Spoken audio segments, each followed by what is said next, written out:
ഹരേ കൃഷ്ണ. ഹരേ കൃഷ്ണ. ഹരേ കൃഷ്ണ.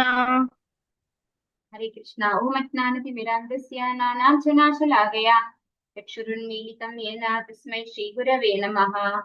ശ്രീചൈതന്യമനോഭീഷ്ടം സ്ഥാപിതം യേന ഭൂതലേ സ്വയം ഭൂപകഥാമഹ്യം ദദാതി സ്വപദാന്തികം വന്ദേഹം ശ്രീഗുരോ ശ്രീയുതപതകമലം ശ്രീഗുരുൻ വൈഷ്ണവാംശ ശ്രീരൂപം സാഗരജാതം സഹഗണ രഘുനാഥാന്വിതം തം സജീവം സാദ്വൈതം സാവധൂതം പരിജനസഹിതം കൃഷ്ണചൈതന്യദേവം ശ്രീരാധാ കൃഷ്ണപാദാൻ സഹഗണ ലളിതാ ശ്രീ വിശാഖാന്വിതാംശ.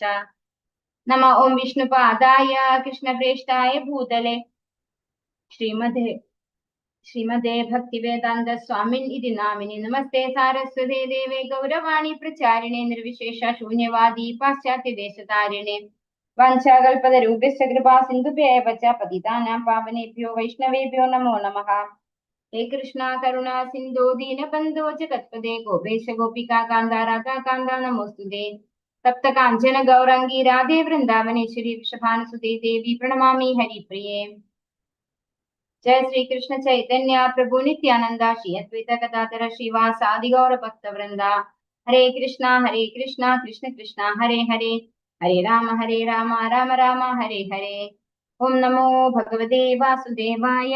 ओम नमो भगवते वासुदेवाय. ओम नमो भगवते वासुदेवाय. श्री രാധാ ഗോവിന്ദ് മന്ദിർ ഇസ്കോൺ മംഗളൂരിന്റെ ശ്രീമദ് ഭഗവത്ഗീത ലെവൽ 2 ക്ലാസ്സിലേക്ക് എല്ലാ ഭക്തന്മാർക്കും സ്വാഗതം. ഹരേ കൃഷ്ണ. ഇത് നമ്മൾ എടുക്കാൻ പോകുന്ന അധ്യായം പരമപദ പ്രാപ്തിയാണ് അല്ലെ.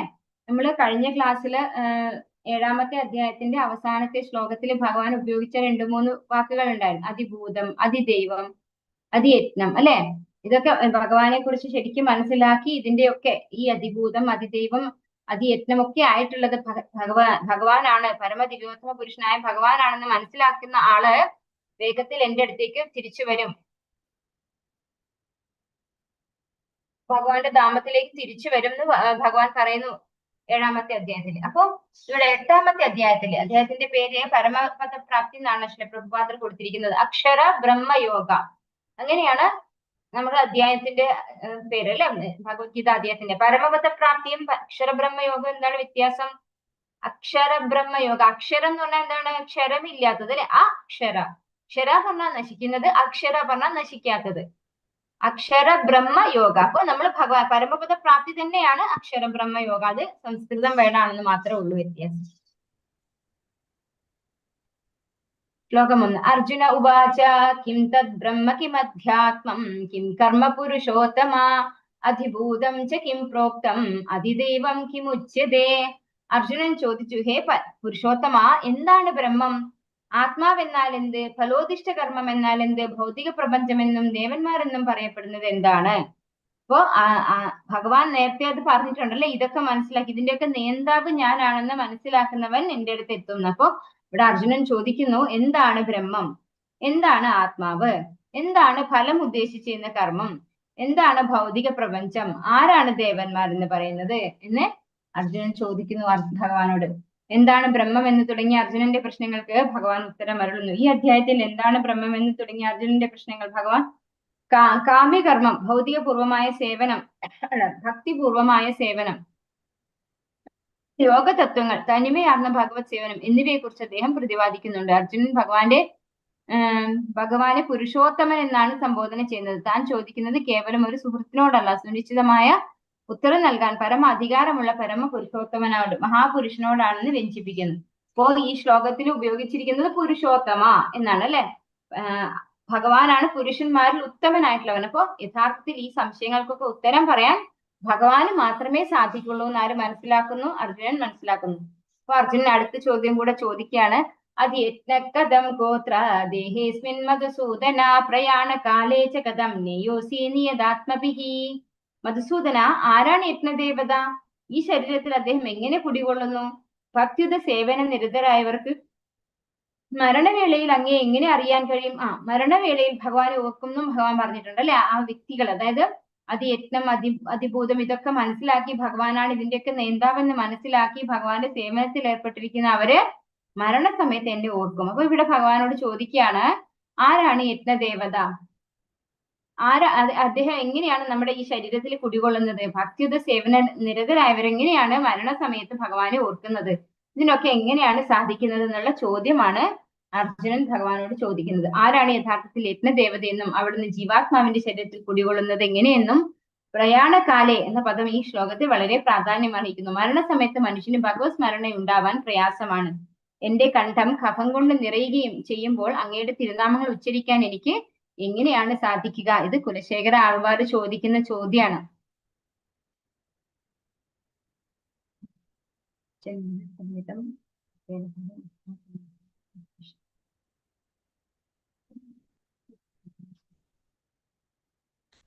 എങ്ങനെയാണ് നമ്മൾ മരണസമയത്ത് നമ്മുടെ കണ്ഠത്തിനകത്ത് കഫവും പിത്തവും ഒക്കെ വന്നങ്ങ് നിറയുമ്പോ എങ്ങനെയാണ് ഭഗവാന്റെ നാമം ജപിക്കാൻ സാധിക്കുക എന്ന് കുലശേഖര ആൾവാർ ചോദിക്കുന്നുണ്ട്. അതാണ് ഇവിടെ എടുത്തു പറഞ്ഞിരിക്കുന്നത്. അതായത് മരണസമയത്ത് എങ്ങനെയാണ് ഭഗവാനെ സ്മരിക്കാൻ ഒരു മനുഷ്യന് സാധിക്കുക? അതാണ് അർജുനന്റെ ചോദ്യം. ഭഗവാനുവാച അക്ഷരം ബ്രഹ്മ പരമം സ്വഭാവോധ്യാത്മമുച്യതേ ഭൂതഭാവോദ്ഭവകരോ വിസർഗ കർമ്മ സംജ്ഞിതഃ. ശ്രീ ഭഗവാൻ പറഞ്ഞു, അവിനാശിയും അതീന്ദ്രിയനുമായ ആത്മാവത്രേ ബ്രഹ്മം. ബ്രഹ്മത്തിന്റെ ശാശ്വത പ്രകൃതി അധ്യാത്മം എന്ന് പറയപ്പെടുന്നു. ജീവാത്മാക്കളുടെ ഭൗതിക ശരീരത്തിന്റെ വികാസത്തിന് വേണ്ടുന്ന പ്രവർത്തനങ്ങളാണ് കാമ്യകർമ്മങ്ങൾ. അപ്പോ ഭഗവാൻ വേഗത്തിൽ തന്നെ ഇത്രയൊക്കെ പറഞ്ഞിട്ട് നിനക്ക് മനസ്സിലായില്ലേ അർജുന എന്ന് ഭഗവാൻ ചോദിക്കുന്നില്ല അല്ലെ? അതാണ് ഭഗവാന്റെ ആ ഒരു എന്താ പറയാ, അത്രയും സ്നേഹവും അത്രയും താഴ്ന്നു നിന്ന് ഭഗവാൻ ഉത്തരം പറഞ്ഞു കൊടുക്കാൻ ചോദ്യം ചോദിക്കുമ്പോഴൊക്കെ. കുറെ സമയമായി ഭഗവാൻ പറയുന്നു അല്ലെ. 8ാമത്തെ അധ്യായത്തിലേക്ക് എത്തിയപ്പോ ഭഗവാൻ വ്യക്തമായിട്ട് അർജുനന് പറഞ്ഞു കൊടുക്കാണ്, അവിനാശിയും അതീന്ദ്രിയനുമായ ആത്മാവത്രേ ബ്രഹ്മം. അപ്പൊ ബ്രഹ്മം എന്ന് പറയുന്നത് എന്താണ്? നമ്മുടെ ആത്മാവ് അല്ലെ. അതൊരിക്കലും നശിക്കാത്തതാണ്. അതിന്റെ സ്വഭാവം എന്താണ്? അത് അതീന്ദ്രിയമാണ് അല്ലെ. ആത്മാവിന്റെ സ്വഭാവം എന്ന് പറയുന്നത് ഇന്ദ്രിയാതീതനല്ല. അതെന്താണ്? അതീന്ദ്രിയനാണ്. എന്തുകൊണ്ടാണ് അത് അതീന്ദ്രിയൻ എന്ന് പറയുന്നത്? അതാണ് ഭഗവാൻ പറയുന്നത്, അഹം ബീജപ്രദപിത അല്ലെ. ഭഗവാൻ തന്നെയാണ് ബീജദാതാവായിട്ടുള്ള പിതാവ്. ഏതിന്റെ ബീജമാണ് ഭഗവാൻ തരുന്നത്? ആത്മാവിന്റെ ബീജമാണ് അല്ലെ. ആത്മാവ് ഭഗവാൻ നിന്നാണ് വരുന്നത്. മമൈ വാംശോ ജീവലോകെ ഭഗവാൻ പറയുന്നുണ്ട്. അപ്പൊ ഭഗവാന്റെ ശാശ്വത അംശമാണ് ഈ ജീവലോകം, നമ്മൾ ഓരോരുത്തരും എന്ന് പറയുന്നത്. അപ്പൊ അതിന്റെ സ്വഭാവം എന്തായിരിക്കും? അത് ഭഗവാന്റെ ശാശ്വത അംശമായിട്ടുള്ളത് കൊണ്ട് തന്നെ അതിന്റെ സ്വഭാവത്തിൽ ഭഗവാന് തുല്യരാണ് എല്ലാവരും അല്ലെ. നമ്മൾ പഠിച്ചു അളവില് ഭഗവാൻ വിഭുവും നമ്മൾ അണുവുമാണ്, പക്ഷെ സ്വഭാവം അല്ലെ ക്വാളിറ്റിയിൽ നമ്മൾ ഒരുപോലെയാണെന്ന്.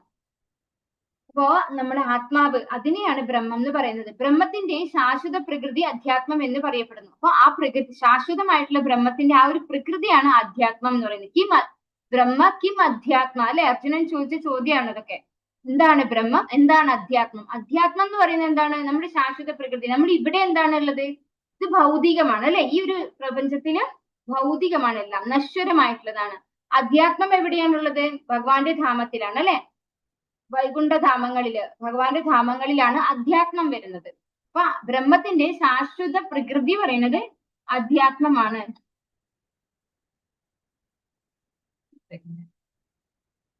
ഹരേ കൃഷ്ണ.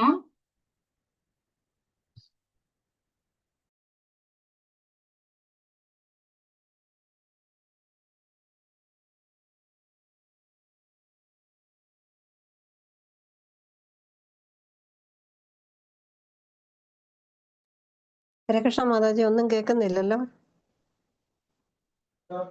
ഹരേ കൃഷ്ണ. ഒരു മാതാജി ഇപ്പൊ കേക്കാവോ? ഇപ്പൊ കേൾക്കുന്നുണ്ട്. ഞാൻ മ്യൂട്ട് ചെയ്തിട്ടുണ്ടായിരുന്നു മാതാജി. ഒരു മാതാജി എന്നെ വിളിച്ചു, മാതാജിക്ക് കേറാൻ പറ്റുന്നില്ല പറഞ്ഞിട്ട്, ക്ലാസ്സിൽ കേറാൻ. ശരി. അതാണ് ഞാൻ മ്യൂട്ട് ചെയ്തതാണ്. ശരി ശരി. അപ്പോ ഇവിടെ ഭഗവാൻ എന്താ പറയുന്നത്? ബ്രഹ്മത്തിന്റെ ശാശ്വത പ്രകൃതി അധ്യാത്മം എന്ന് പറയുന്നു. ജീവാത്മാക്കളുടെ ഭൗതിക ശരീരത്തിന്റെ വികാസത്തിന് വേണ്ടുന്ന പ്രവർത്തനങ്ങളാണ് കാമ്യകർമ്മങ്ങൾ. അപ്പൊ എന്താണ് കാമ്യകർമ്മങ്ങൾ എന്ന് അർജുനൻ ചോദിച്ചിട്ടുണ്ട് അല്ലെ. കാമ്യകർമ്മങ്ങൾ എന്താണ്? നമുക്ക് ഈ ഭൗതിക ലോകത്ത് എങ്ങനെയാണ് ജീവിക്കാൻ വേണ്ടുന്ന സൗകര്യങ്ങൾ അതുണ്ടാക്കുക അല്ലെ. ഭക്ഷണത്തിന്, പാർപ്പിടത്തിന്, അതുപോലെ പ്രത്യുൽപാദനം അല്ലെ. നമ്മുടെ കുട്ടികളെ വളർത്താൻ വേണ്ടിയിട്ട് ഒക്കെ നമ്മൾ എന്താ ചെയ്യുന്നത്? ഫലം ആഗ്രഹിച്ച് പ്രവർത്തിക്കുകയാണ് അല്ലെ. നമ്മുടെ സുഖത്തിന് വേണ്ടിയിട്ട് നമ്മൾ പ്രവർത്തിക്കുന്നു. അതുപോലെ ഒന്നും ഭഗവാനെ ഓർക്കാതെ ചെയ്യുന്ന എല്ലാ പ്രവർത്തികളും, നമ്മളെ വെൽ ബീയിങ്ങിന് വേണ്ടി ചെയ്യുന്ന എല്ലാ പ്രവർത്തനങ്ങളും എന്താണ്? കാമ്യകർമ്മങ്ങളാണ്. അപ്പൊ ഭഗവാൻ ഏതിനൊക്കെയാണ് ഇവിടെ ഉത്തരം പറഞ്ഞത്? എന്താണ് ബ്രഹ്മം എന്ന് പറഞ്ഞു അല്ലെ. ബ്രഹ്മം എന്ന് പറയുന്നത് നമ്മുടെ അതീന്ദ്രിയനായ അവിനാശിയായ അല്ലെ നാശമില്ലാത്തതായ ഈ ആത്മാവിനെ ബ്രഹ്മം എന്ന് പറയുന്നു. പിന്നെ ബ്രഹ്മത്തിന്റെ ശാശ്വത പ്രകൃതി എന്ന് പറയുന്നത് അധ്യാത്മമാണ്. അത് ഈ ഭൗതിക പ്രകൃതിയിൽ ഇരിക്കുന്ന ഒരു സാധനമല്ല. ഈ ജീവാത്മാവ് എന്ന് പറയുന്നത് ഭഗവാന്റെ ധാമത്തിൽ നിന്ന് വന്നിട്ടുള്ളതാണ്, വീണു പോയതാണ്, ഇങ്ങോട്ടേക്ക് പതിച്ചു പോയതാണ്. അതിന് തിരിച്ചു പോകേണ്ടത് ഭഗവാന്റെ ധാമത്തിലേക്കാണ്. നമ്മള് ഓഫീസിൽ പോകാൻ വേണ്ടിയിട്ട് വീട്ടിൽ നിന്ന് ഇറങ്ങും അല്ലെ. അപ്പൊ നമ്മുടെ വീട് ഓഫീസാണോ? നമ്മുടെ പെർമനന്റ് പ്ലേസ് ഓഫീസാണോ? അല്ല. നമ്മള് രാവിലെ ഒരു 10 മണിക്ക് പോയാൽ വൈകിട്ട് 5 മണി വരെ മാത്രമേ അവിടെ ഇരിക്കുള്ളൂ അല്ലെ. അത് കഴിഞ്ഞാൽ തിരിച്ച് നമ്മൾ വീട്ടിലേക്ക് വരും. അതുപോലെ നമ്മളും ഇവിടെ പെർമനന്റ് ആയിട്ട് വന്നിട്ടുള്ളവരല്ല, ടെമ്പററി സ്ഥലമാണ് നമുക്കിത്. ഇത് ജീവാത്മാവ് തിരിച്ച് ഭഗവാന്റെ നാമത്തിലേക്ക് പോകാനുള്ളതാണ്. അപ്പൊ അതിന്റെ ആ ഒരു ശാശ്വത പ്രകൃതിയാണ് അധ്യാത്മം എന്ന് പറയുന്നത്. ജീവാത്മാക്കളുടെ ഭൗതിക ശരീരത്തിന്റെ വികാസത്തിന് വേണ്ടി ചെയ്യുന്ന പ്രവർത്തനങ്ങളെ കാമ്യകർമ്മങ്ങൾ എന്ന് പറയുന്നു. ബ്രഹ്മം ജീവാത്മാവിനെയും പരബ്രഹ്മം പരമദിവ്യോത്തമ പുരുഷനെയും സൂചിപ്പിക്കുന്നു. അപ്പൊ ജീവാത്മാവ് ബ്രഹ്മമാണെങ്കിൽ ഭഗവാൻ ആരാണ്? പരബ്രഹ്മമാണ്. ജീവാത്മാവിന്റെ മൂലസ്വരൂപം ഭൗതികതാബോധം ഉൾക്കൊള്ളുമ്പോൾ ഭൗതിക വസ്തുക്കളെ കൈയാളാനുള്ള ശ്രമമാണ്. എന്നാൽ കൃഷ്ണാബോധത്തിലാകട്ടെ ഭഗവത് സേവനത്തിലാണ്. അപ്പോ നമ്മൾ ഈ ഭൗതിക ലോകത്ത് ജീവിക്കുമ്പോൾ ഇതൊക്കെ നമുക്ക് സ്വന്തമാക്കാനുള്ള ഒരു താല്പര്യം അല്ലെ, അതാണ് ഇവിടെയുള്ള ഒരു സ്വഭാവം എന്ന് പറയുന്നത്. പക്ഷെ ആധ്യാത്മികം എന്ന് പറയുമ്പോൾ എന്താണ്? അത് കൃഷ്ണാബോധത്തിലാകുമ്പോൾ മാത്രം നമുക്ക് കിട്ടുന്ന ഭഗവാന്റെ സേവനം അല്ലെ. അത് നമുക്ക് കൃഷ്ണാബോധത്തിലായാൽ മാത്രമേ ആ ഒരു ആധ്യാത്മികമായിട്ടുള്ള ഒരു പ്രകൃതി അത് കിട്ടുള്ളൂ, രൂപം. ജീവാത്മാവിനെ ഭഗവാന്റെ തടസ്ഥ ശക്തി എന്ന് പറയപ്പെടുന്നു. മനുഷ്യൻ ചിലപ്പോൾ യജ്ഞങ്ങൾ അനുഷ്ഠിക്കുകയും പുണ്യം തീരുമ്പോൾ മനുഷ്യരൂപേണ വീണ്ടും ഭൂമിയിൽ വന്ന് പിറക്കുകയും ചെയ്യുന്നു. ഈ പ്രക്രിയയാണ് കർമ്മം. യജ്ഞം കൊണ്ട് നേടിയ പുണ്യം ക്രമേണ അവസാനിക്കുമ്പോൾ ആ ജീവാത്മാക്കൾ വർഷബിന്ദുക്കളിലൂടെ ഭൂമിയിലേക്ക് തിരിച്ചു വരുന്നു. പിന്നീട് ധാന്യങ്ങളായി മുളയ്ക്കുകയും ആ ധാന്യങ്ങൾ ഭക്ഷിക്കുന്ന മനുഷ്യനിൽ ശുക്ലമായി തീർന്ന് സ്ത്രീ ഗർഭത്തിൽ ഉൾപ്പോവുകയും ചെയ്യുന്നു. ഹരേ കൃഷ്ണ മാതാജി. കേറാൻ പറ്റുന്നില്ല? നെറ്റില്ലേ? നെറ്റിലാണല്ലോ മാതാജി വിളിക്കുന്നത്. 4008 എന്നുള്ള നമ്പർ അല്ലേ? നെറ്റും കയറാൻ പറ്റുന്നില്ല?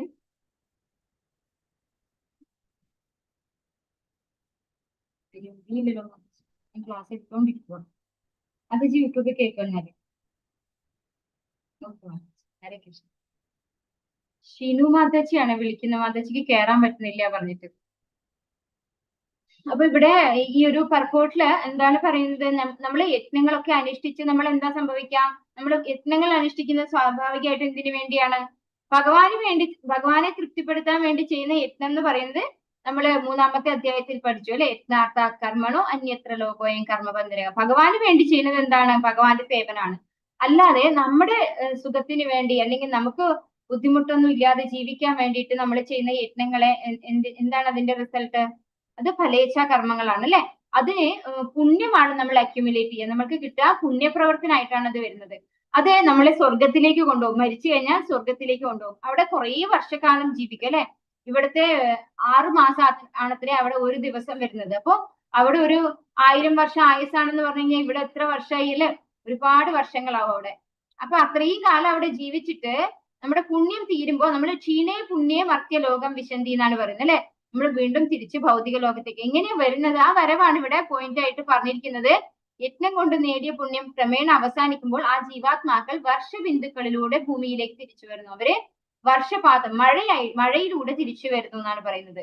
ജീവാത്മാവിന്റെ സൈസ് അറിയാലോ എല്ലാവർക്കും. ഒരു തലനാരയുടെ അറ്റത്തിന്റെ 10,000-ൽ-1 അംശമാണ് ജീവാത്മാവിന്റെ സൈസ് കേട്ടോ. അപ്പൊ ആ സൈസിലുള്ള ജീവാത്മാവിന് വർഷബിന്ദുക്കളിലൂടെ വരാൻ ബുദ്ധിമുട്ടില്ല അല്ലെ. അവർ ഇതിലൂടെയാണ് എന്നിട്ട് തിരിച്ച് നമ്മളിലേക്ക് ഒരു കുട്ടിയായിട്ട് വരുന്നത്. പ്രോസസ് എങ്ങനെയാ പറയുന്നത്? പിന്നീട് ധാന്യങ്ങളായി മുളയ്ക്കുകയും, അപ്പൊ ഈ മുളയ്ക്കുന്ന ധാന്യങ്ങളിൽ ആ ജീവാത്മാവിന് കയറിയിരിക്കാൻ സാധിക്കും.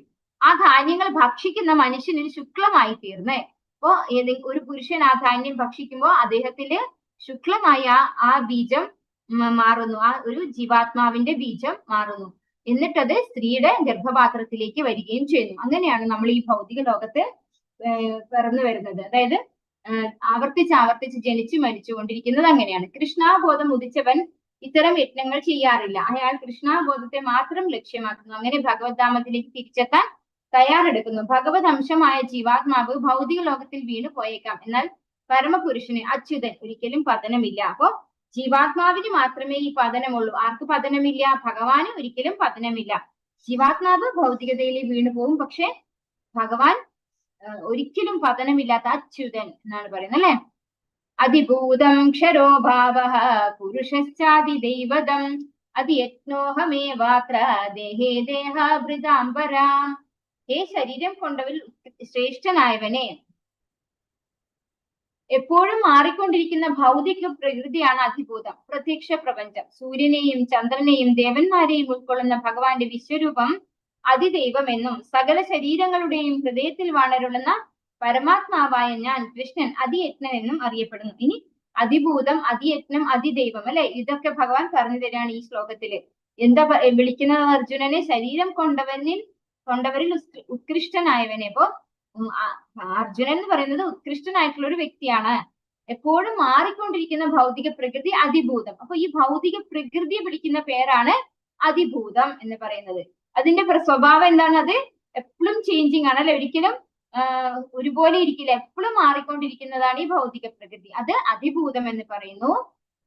സൂര്യനും ചന്ദ്രനും ദേവന്മാരും ഒക്കെ ഉൾക്കൊള്ളുന്ന ഭഗവാന്റെ വിശ്വരൂപം അതിദൈവം എന്നും, അതായത് എല്ലാ ദേവന്മാരുടെയും കൺട്രോളറാണ് ആര്? ഭഗവാൻ അല്ലെ. ആ എല്ലാ ദേവന്മാരും ആരിലാണ് ഇരിക്കുന്നത്? ഭഗവാനിലാണ് ഇരിക്കുന്നത്.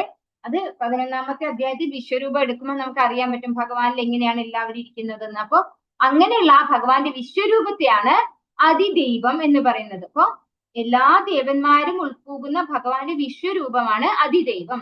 സകല ശരീരങ്ങളുടെയും ഹൃദയത്തിൽ വാണരുളുന്ന പരമാത്മാവായ ഞാൻ കൃഷ്ണൻ അതിയജ്ഞൻ എന്നും അറിയപ്പെടുന്നു. അപ്പൊ എങ്ങനെയാണ് ഇവരൊക്കെ ശരീരത്തിൽ ഇരിക്കുന്നതെന്ന് ചോദിച്ചു അല്ലെ. അപ്പൊ അതിയജ്ഞൻ, അതാണ് നമ്മുടെ ശരീരത്തിൽ ഇരിക്കുന്ന പരമാത്മാവ്. അപ്പൊ പരമാത്മാവായിട്ടുള്ള ഭഗവാൻ, ഓരോരുത്തരുടെയും ഹൃദയത്തിൽ വാണരുളുന്ന ഭഗവാൻ അതിയജ്ഞൻ എന്നറിയപ്പെടുന്നു. ഇവിടെ 3 പോയിന്റാണ് നമ്മൾ പഠിച്ചത്. എന്തൊക്കെയാണത്? എപ്പോഴും മാറിക്കൊണ്ടിരിക്കുന്ന ഭൗതിക പ്രകൃതിയാണ് അതിഭൂതം അഥവാ പ്രത്യക്ഷ പ്രപഞ്ചം. ഇനി സൂര്യനെയും ചന്ദ്രനെയും മറ്റു ദേവന്മാരെയും ഉൾക്കൊള്ളുന്ന ഭഗവാന്റെ വിശ്വരൂപത്തെ അതിദൈവം എന്ന് പറയുന്നു. ഇനി അതിയജ്ഞം, എല്ലാവരുടെയും ഹൃദയത്തിൽ പരമാത്മാവായിട്ടിരിക്കുന്ന ഭഗവാനെ അതിയജ്ഞൻ എന്ന് അറിയപ്പെടുന്നു. ഭഗവാന്റെ വിശ്വരൂപം അതിദൈവം എന്നും സകല ശരീരങ്ങളുടെയും ഹൃദയത്തിൽ വാണരുളുന്ന പരമാത്മാവായ കൃഷ്ണൻ അതിയജ്ഞൻ എന്നും അറിയപ്പെടുന്നു. ശരീരം 6 അവസ്ഥകളിലൂടെ കടന്നു പോകുന്നു: ജനനം, വളർച്ച, സ്ഥിതി, ഉത്പാദനം, ക്ഷയം, നാശം. ഈ ഭൗതിക സ്വഭാവമാണ് അതിഭൂതം എന്ന് പറയപ്പെടുന്നത്. ഏവ എന്ന പ്രയോഗത്തിലൂടെ ഭഗവാൻ പരമാത്മാവ് തന്നിൽ നിന്ന് ഭിന്നനല്ലെന്ന് സ്പഷ്ടമാക്കുന്നത് ശ്രദ്ധേയമത്രേ. പരമാത്മ രൂപേണ ജീവാത്മാവിനോട് സഹവസിക്കുന്ന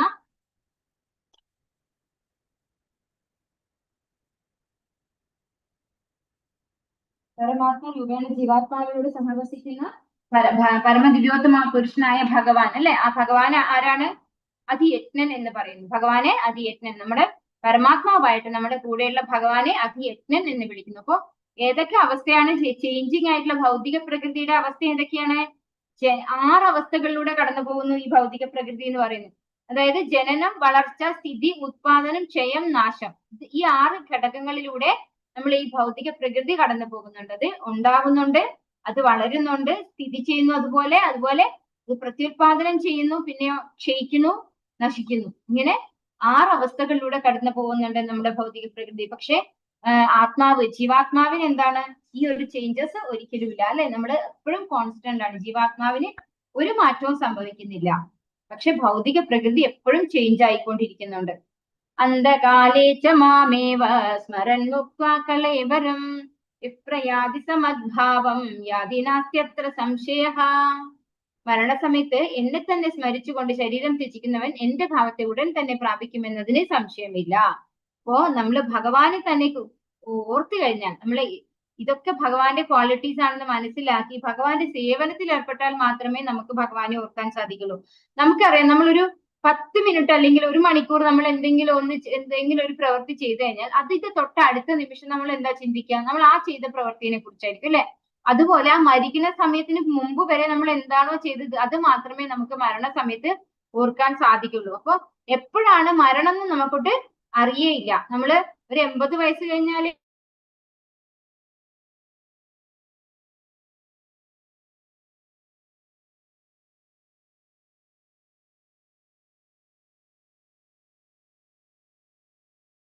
ചെറിയ പ്രായത്തിലെ നമ്മൾ ശീലിച്ചു കഴിഞ്ഞാല് നമ്മൾ എപ്പോ മരിച്ചാലും നമ്മൾ ഓർക്കും ഭഗവാനെ അല്ലെ.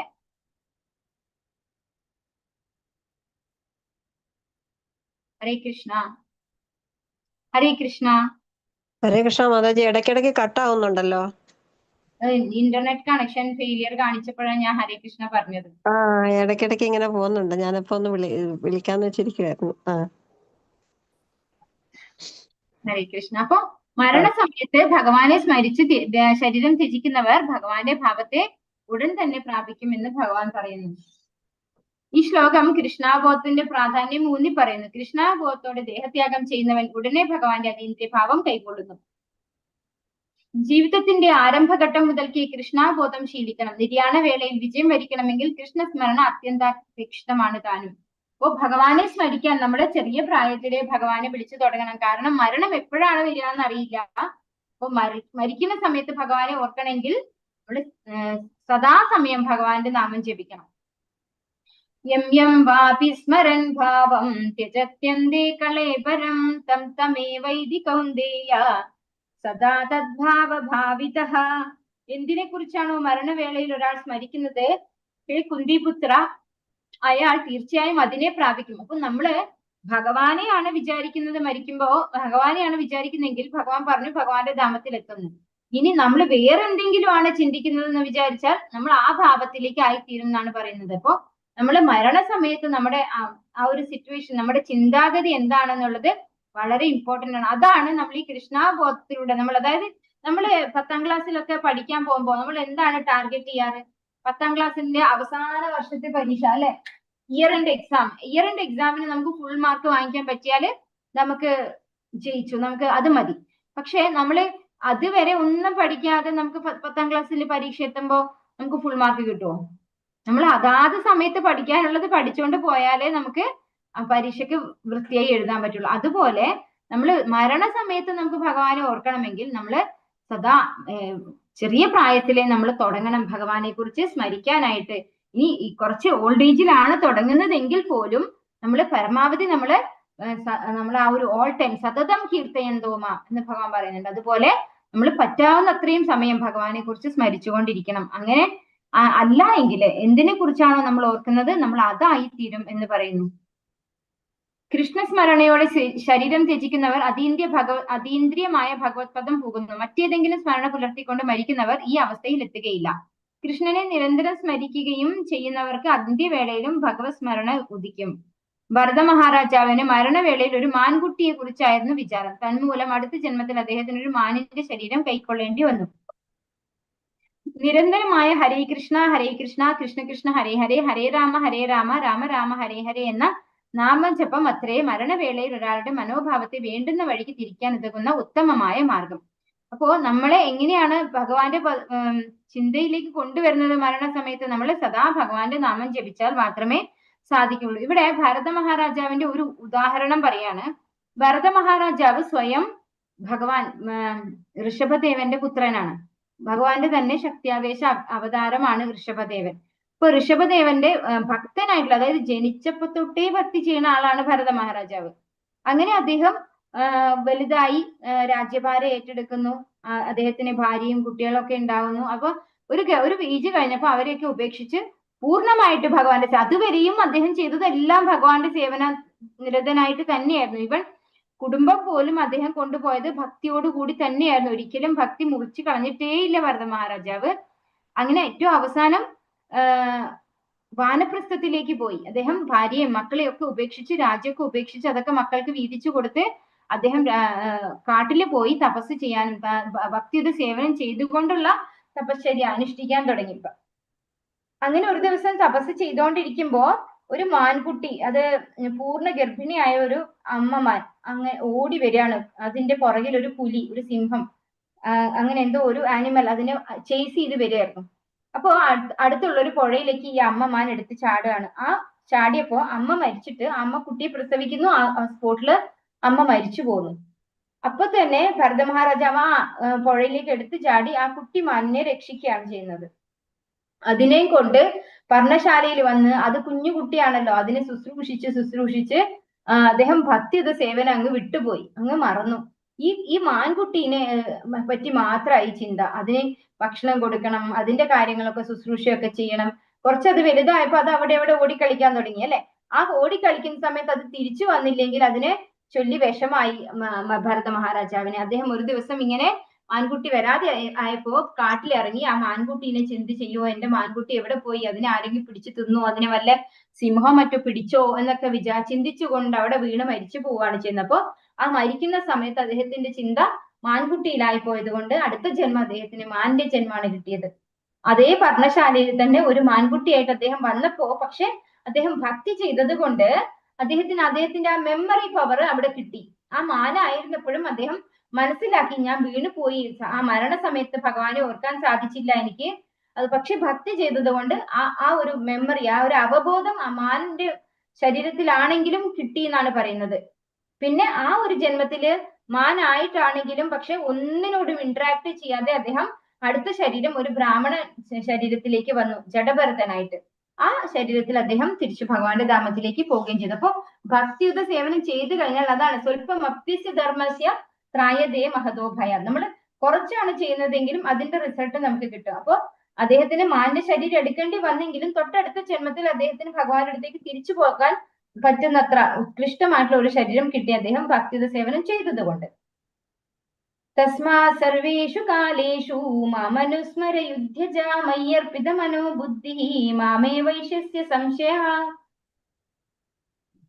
അതിനാൽ അർജുന, ശ്രീകൃഷ്ണ രൂപത്തിൽ എന്നെ നീ എപ്പോഴും ഓർമ്മിക്കുക, അതോടൊപ്പം തന്റെ നിയത കർമ്മമായ യുദ്ധം നിർവഹിക്കുകയും ചെയ്യുക. സ്വകർമ്മങ്ങളെല്ലാം എനിക്കായി അർപ്പിച്ചും മനോബുദ്ധികൾ എന്നിൽ ഉറപ്പിച്ചും ഇരുന്നാൽ നീ എന്നെ പ്രാപിക്കും, സംശയമില്ല. അപ്പോ ഭഗവാൻ പറയാണ്, അതിനാൽ അർജുന, ഭഗവാന്റെ ശ്രീകൃഷ്ണ രൂപത്തില് നീ എന്നെ എപ്പോഴും ഓർമ്മിക്കുക. ഭഗവാനെ ഓർമ്മിച്ചുകൊണ്ട് ഈ യുദ്ധം അതായത് അർജുനന്റെ നിയത കർമ്മമാണ് ഈ യുദ്ധം, അല്ലെ, ഒരു ക്ഷത്രിയന്റെ ഡ്യൂട്ടിയാണത്. അങ്ങനെ നീ ചെയ്യാം. അപ്പോ സ്വകർമ്മങ്ങളെല്ലാം എനിക്കായി അർപ്പിച്ചും മനോബുദ്ധികൾ എന്നിൽ ഉറപ്പിച്ചും ഇരുന്നാൽ നീ എന്നെ പ്രാപിക്കും, സംശയമില്ല. അപ്പൊ നമ്മൾ എന്ത് ചെയ്യുന്നു എന്നുള്ളതല്ല, അതൊക്കെ ഭഗവാന് സമർപ്പിച്ചുകൊണ്ട് ചെയ്യണം. അപ്പോ നമുക്കിപ്പോ ഇവിടെ അർജുനന് ഒരു യുദ്ധമാണ്, നമുക്ക് യുദ്ധം ചെയ്യേണ്ട ആവശ്യമില്ല, അല്ലെ. നമ്മള് ഏൽപ്പിച്ചിട്ടുള്ള കർമ്മങ്ങൾ ഭഗവാൻ നമ്മളെ എന്തൊക്കെ ഡ്യൂട്ടിയാണോ ഈ ശരീരത്തിൽ ഇരുന്നുകൊണ്ട് ചെയ്യാൻ ഏൽപ്പിച്ചിട്ടുള്ളത്, ആ കർമ്മങ്ങളൊക്കെ എങ്ങനെ ചെയ്യണം? ഭഗവാനെ സ്മരിച്ചുകൊണ്ട്, അല്ലെ, ഭഗവാനെ സ്മരിച്ചുകൊണ്ട് ഭഗവാനെ സമർപ്പിച്ചുകൊണ്ട് നമ്മുടെ കർമ്മങ്ങൾ ചെയ്യണം. മനോബുദ്ധികൾ എന്നിലും ഉറപ്പിച്ചും ഇരുന്നാൽ, അതായത് മനസ്സിൽ സദാ ഭഗവാനെ സ്മരിച്ചുകൊണ്ട് നമ്മൾ എന്ത് ചെയ്യുന്നു അതൊക്കെ ഭഗവാനെ സമർപ്പിച്ചുകൊണ്ട് ചെയ്താല് നമുക്ക് ഭഗവാന്റെ ധാമത്തിലേക്ക് തിരിച്ചു പോകാം. മാത്രമല്ല മരണസമയത്ത് നമുക്ക് ഭഗവാനെ ഓർക്കാം. അർജുനനോടുള്ള ഈ ഉപദേശം ഭൗതിക കർമ്മങ്ങളിൽ ഏർപ്പെട്ടിരിക്കുന്ന എല്ലാവരെയും സംബന്ധിച്ചും പ്രസക്തമാണ്. തങ്ങളുടെ നിർദ്ദിഷ്ട കർമ്മം നിറവേറ്റുന്നതിൽ നിന്ന് പിന്തിരിയാൻ ആരെയും ഭഗവാൻ പ്രേരിപ്പിക്കുന്നില്ല. അപ്പൊ നമ്മൾ വിചാരിക്കും നമുക്ക് സന്യാസമാണ് ചെയ്യേണ്ടതെന്ന്, അല്ലെ. അതിനൊന്നും ഭഗവാൻ പറയുന്നില്ല. ഭഗവാൻ എന്തേ പറയുന്നുള്ളൂ? നമ്മൾ ഭഗവാനെ സ്മരിച്ചുകൊണ്ട് നമ്മുടെ നിയത കർമ്മങ്ങൾ, ഓക്യുപേഷണൽ ഡ്യൂട്ടി ചെയ്യുക എന്ന് മാത്രമേ ഭഗവാൻ പറയുന്നുള്ളൂ. അഭ്യാസയോഗയുക്തേന ചേതസാ നാന്യഗാമിന പരമം പുരുഷം ദിവ്യം യാതി പാർത്ഥാനുചിന്തയൻ. എന്നെ പരമദിവ്യോത്തമ പുരുഷനായി ആരാണോ ധ്യാനിക്കുന്നത്, ആരാണോ മാർഗത്തിൽ നിന്ന് വ്യതിചലിക്കാതെ തുടർച്ചയായി എന്നെ മനസ്സിൽ സ്മരിക്കുന്നത്, അല്ലയോ പാർത്ഥ, അയാൾ നിശ്ചയമായും എന്നെ പ്രാപിക്കും. അപ്പൊ ഭഗവാനെ ആരാണോ പരമദിവ്യോത്തമ പുരുഷനായിട്ട്, അല്ലെ, ഭഗവാൻ ഒരു രൂപമുണ്ട്, ഭഗവാനാണ് അൾട്ടിമേറ്റ് ട്രൂത്ത്, അല്ലെ. അതായത് ഏറ്റവും ആദ്യം അന്തവും ഇല്ലാത്ത ഭഗവാൻ, അല്ലെ. ജനിക്കുന്നില്ല ഭഗവാൻ മാത്രമേ ഇവിടെ ഉള്ളൂ. ഭഗവാനാൽ സൃഷ്ടിക്കപ്പെട്ടതാണ് ബാക്കിയുള്ള എല്ലാ ജീവാത്മാക്കളും. അപ്പൊ അങ്ങനെയുള്ള ഭഗവാനെ, പരമദിവ്യോത്തമ പുരുഷനായിട്ടുള്ള ഭഗവാനെ ആരാണോ ധ്യാനിക്കുന്നത്, ആരാണോ സ്വന്തം മാർഗത്തിൽ നിന്ന് വ്യതിചലിക്കാതെ അഹൈതുകി അപ്രതിഹത, അങ്ങനെയാണ് ഭഗവാന്റെ ഭക്തിയുടെ സേവനം പറയുന്നത്. അതായത് ശ്രീമദ് ഭാഗവതം പറയുന്നു, സവൈ പുംസാം പരോ ധർമ്മോ യഥോ ഭക്തിരതോക്ഷജേ അഹൈതുകി അപ്രതിഹത യയാത്മാ സുപ്രസീദതി. ഭഗവാൻ, അതായത് സവൈ പുംസാം പരോ ധർമ്മോ എന്ന് പറഞ്ഞാൽ ഒരു വൈ എന്ന് പറഞ്ഞാൽ പറഞ്ഞ ഒരു വ്യക്തി, ആ വ്യക്തി, വൈ പറഞ്ഞാൽ നിശ്ചയമായും, ഓരോ വ്യക്തിയുടെയും നിശ്ചയമായും പരമധർമ്മം, പരോധർമ്മ, പരമമായ ധർമ്മം യഥോ ഭക്തിർ അധോക്ഷജേ, അതായത് അധോക്ഷജൻ എന്ന് പറയുന്നത് ഭഗവാന്റെ തന്നെ പര്യായമാണ്. അപ്പൊ ഭഗവാൻ ഭക്തിയുത സേവനം ചെയ്യുക എന്നുള്ളതാണ് ഈ ഭൗതിക ലോകത്ത് ജനിച്ചിട്ടുള്ള എല്ലാ ജീവാത്മാവിന്റെയും പരമമായ ധർമ്മം. പക്ഷേ നമ്മുടെ ആഗ്രഹങ്ങൾ പ്രകാരമാണ് നമ്മൾ ഓരോരോ പ്രവൃത്തിയിൽ നമ്മൾ ഏർപ്പെട്ടിട്ടുള്ളത്. നമ്മൾക്ക് ഒരുപാട് ജന്മങ്ങൾ വന്നിട്ടുണ്ട്, അല്ലെ. നമ്മൾ ഈ ഭൗതികമായിട്ട് ഓരോ കാര്യങ്ങൾ ചെയ്ത് അത് തന്നെ ചിന്തിച്ച് വീണ്ടും അടുത്ത ജന്മം ആ ചിന്തിച്ചതിനനുസരിച്ച് എടുത്ത് നമ്മുടെ ആഗ്രഹങ്ങളൊക്കെ സബലീകരിച്ചുകൊണ്ട് ഇങ്ങനെ നമ്മൾ ഈ ഭൗതികതയിൽ ഇങ്ങനെ കറങ്ങി ഇരിക്കുകയാണ്. അപ്പൊ നമ്മുടെ ഇവിടെ വന്നിരിക്കുന്നത് ആക്ച്വലി ഭഗവാനെ പ്രാർത്ഥിച്ച് തിരിച്ചു ഭഗവാന്റെ അടുത്തേക്ക് പോകാനാണ്. അതായത് എക്സാമ്പിൾ പറയുകയാണെങ്കിൽ നമ്മൾ രാവിലെ ഓഫീസിലേക്ക് പോകാൻ വേണ്ടി ഒരാൾ വീട്ടിൽ നിന്ന് ഇറങ്ങി. ആ വീട്ടിൽ നിന്ന് ഇറങ്ങിയ ആള് വീട്ടിൽ നിന്നാണ് ഇറങ്ങിയെന്ന് മറന്നുപോയി, ഓഫീസിൽ പോയി, പിന്നെ തിരിച്ച് വീട്ടിലേക്ക് വരാനുള്ള പ്രവൃത്തിയല്ല, ആ ഓഫീസിൽ തന്നെ ചുറ്റിപ്പറ്റി ഇരിക്കുകയാണ് ചെയ്യുന്നത്. അപ്പൊ അതുപോലെയാണ് നമ്മൾ ഈ ഭൗതിക ലോകത്ത് വന്നിട്ട് നമ്മൾ കുറച്ചു നാളത്തേക്ക് ടെമ്പററി ആണ് ഇവിടെ നിന്ന് തിരിച്ചു വീട്ടിൽ പോകണം എന്നുള്ളത് ഓർക്കാതെ ഇവിടെ തന്നെ നിൽക്കുകയാണ് ചെയ്യുന്നത്. അപ്പൊ നമ്മൾ ഭഗവാനെ മനസ്സിൽ ധ്യാനിച്ചുകൊണ്ട് നമ്മുടെ ഓക്യുപേഷണൽ ഡ്യൂട്ടി ചെയ്യണം. നമ്മൾ തുടർച്ച അഹൈതുകി അപ്രതിഹത. അഹൈതുകി പറഞ്ഞു കഴിഞ്ഞാല് ഒരു കാരണമില്ലാതെ, അതായത് നമുക്ക് എന്തെങ്കിലും നേടാൻ വേണ്ടിയല്ല ഭഗവാന് സേവനം ചെയ്യേണ്ടത്, നമ്മൾ ഭഗവാന്റെ അടുത്തേക്ക് തിരിച്ചു പോകാൻ, അതായത് നമ്മൾ ഈ മരണസമയത്ത് ഭഗവാനെ ഓർക്കണം, എന്നാലേ തിരിച്ചു പോകാൻ പറ്റുള്ളൂ. അത് മാത്രമേ ആകാവുള്ളൂ നമ്മുടെ ലക്ഷ്യം. അല്ലാണ്ട് ഭൗതികമായ ഒരു നേട്ടത്തിനും വേണ്ടി അല്ല ഭഗവാനെ പറ്റി ചിന്തിക്കേണ്ടത്. അപ്രതിഹത പറഞ്ഞു കഴിഞ്ഞാൽ എന്താണ്? ഒട്ടും ഇടതടവില്ലാതെ, ബ്രേക്ക് ചെയ്യാതെ ഭഗവാനെ പറ്റി ഓർക്കണം. അതാണ് ഇവിടെ പറയുന്നത്. ആരാണോ പരമദിവ്യോത്തമ പുരുഷനായിട്ടുള്ള ഭഗവാനെ സദാ ധ്യാനിക്കുന്നത്, ആരാണോ മാർഗത്തിൽ നിന്ന് വ്യതിചലിക്കാതെ തുടർച്ചയായി അപ്രതിഹത എന്നെ മനസ്സിൽ സ്മരിക്കുന്നത്, അല്ലയോ പാർത്ഥ, അയാൾ നിശ്ചയമായും എന്നെ പ്രാപിക്കും. അപ്പോ അത്തരത്തിലുള്ള വ്യക്തി ഭഗവാനെ സദാ മനസ്സിലാക്കി ഭഗവാനെ ഓർത്ത് ഭഗവാനെ സ്മരിച്ചുകൊണ്ടിരിക്കുന്ന, ഭഗവാന്റെ സേവന നിരതനായിരിക്കുന്ന ഒരു വ്യക്തി തീർച്ചയായിട്ടും ഭഗവാന്റെ ധാമത്തിലേക്ക് പോകും. ഭഗവത് നാമം ഉരുവിടുന്നത് കൊണ്ടും അതിന്റെ സ്പന്ദനങ്ങൾ ശ്രോത്രങ്ങളിൽ ഉൾപ്പുകുന്നത് കൊണ്ടും കാതും നാവും മനസ്സും പ്രവർത്തന നിരതമാകുന്നു. ജീവാത്മാക്കൾ തങ്ങളാണ് പരമ ആസ്വാദകരെന്നവർ ചിന്തിക്കുന്നു. പക്ഷെ അതല്ല വാസ്തവം. പരമപുരുഷനായ ഭഗവാനാണ് ഉത്കൃഷ്ടനായ പരമ ആസ്വാദകൻ. നിരന്തരം കൃഷ്ണനെ പറ്റി ചിന്തിച്ചു കൊണ്ടിരുന്നാൽ നമുക്കും കൃഷ്ണന്റെ ഇതുപോലുള്ള രൂപം ലഭിക്കാവുന്നതാണ്. അപ്പൊ അതെന്ത് മുക്തിയാണ്? കൃഷ്ണന്റെ രൂപം ലഭിക്കുന്നത് ഏത് മുക്തിയാണ്? ആരാ പറയാ? സാരൂപ്യം മുക്തി. അപ്പോൾ നമ്മൾ ഭഗവാനെ കുറിച്ച് ചിന്തിച്ചുകൊണ്ടിരുന്നാൽ നമുക്ക് സാരൂപ്യം മുക്തിയാണ് ലഭിക്കുക. പക്ഷെ നമുക്ക് എന്താണ് നമുക്ക് വേണ്ടത്? നമുക്ക് എന്താ വേണ്ടത്? ഭഗവാന്റെ ഗോലോകധാമത്തിൽ പോയി നമുക്ക് ഭഗവാന്റെ സേവനത്തിൽ ഏർപ്പെടാണ് വേണ്ടത്, അല്ലെ? രൂപം കിട്ടിയിട്ട് മാത്രം കാര്യമുണ്ടോ? അപ്പൊ നമുക്ക് ഭഗവാന്റെ സേവനം ചെയ്യാൻ സാധിക്കണം. അതിന് നമ്മൾ എന്ത് ചെയ്യണം? ഭഗവാനെ പറ്റി സ്മരിക്കുന്നതോടൊപ്പം ഭഗവാന്റെ സേവനങ്ങളിൽ ഏർപ്പെടുകയും വേണം. അപ്പോൾ നമ്മൾ ഈ ഭൗതിക ലോകത്ത് വന്നിട്ടുള്ള നമ്മൾ ഓരോരുത്തരും വിചാരിക്കുന്നു നമ്മളാണ് യഥാർത്ഥത്തിൽ ആസ്വദിക്കുന്നത് എന്ന്, അല്ലെ? നമ്മൾ ഓരോ കാര്യം ചെയ്യുമ്പോഴും എനിക്ക് ആസ്വദിക്കണം. നമ്മളൊരു ഭക്ഷണം ഉണ്ടാക്കുമ്പോൾ നമ്മൾ വിചാരിക്കും ആസ്വദിച്ച് കഴിക്കണം എന്നല്ലേ? അപ്പൊ ഓരോന്നും നമ്മൾ ആസ്വദിക്കാൻ വേണ്ടിയാണ് ചെയ്യുന്നത്. പക്ഷെ ആരാണ് യഥാർത്ഥത്തിൽ ആസ്വാദകൻ? ഭഗവാനാണ്, അല്ലെ? പരമ ദിവ്യോത്തമ പുരുഷനായിട്ടുള്ള ഭഗവാനാണ് പരമാസ്വാദകൻ.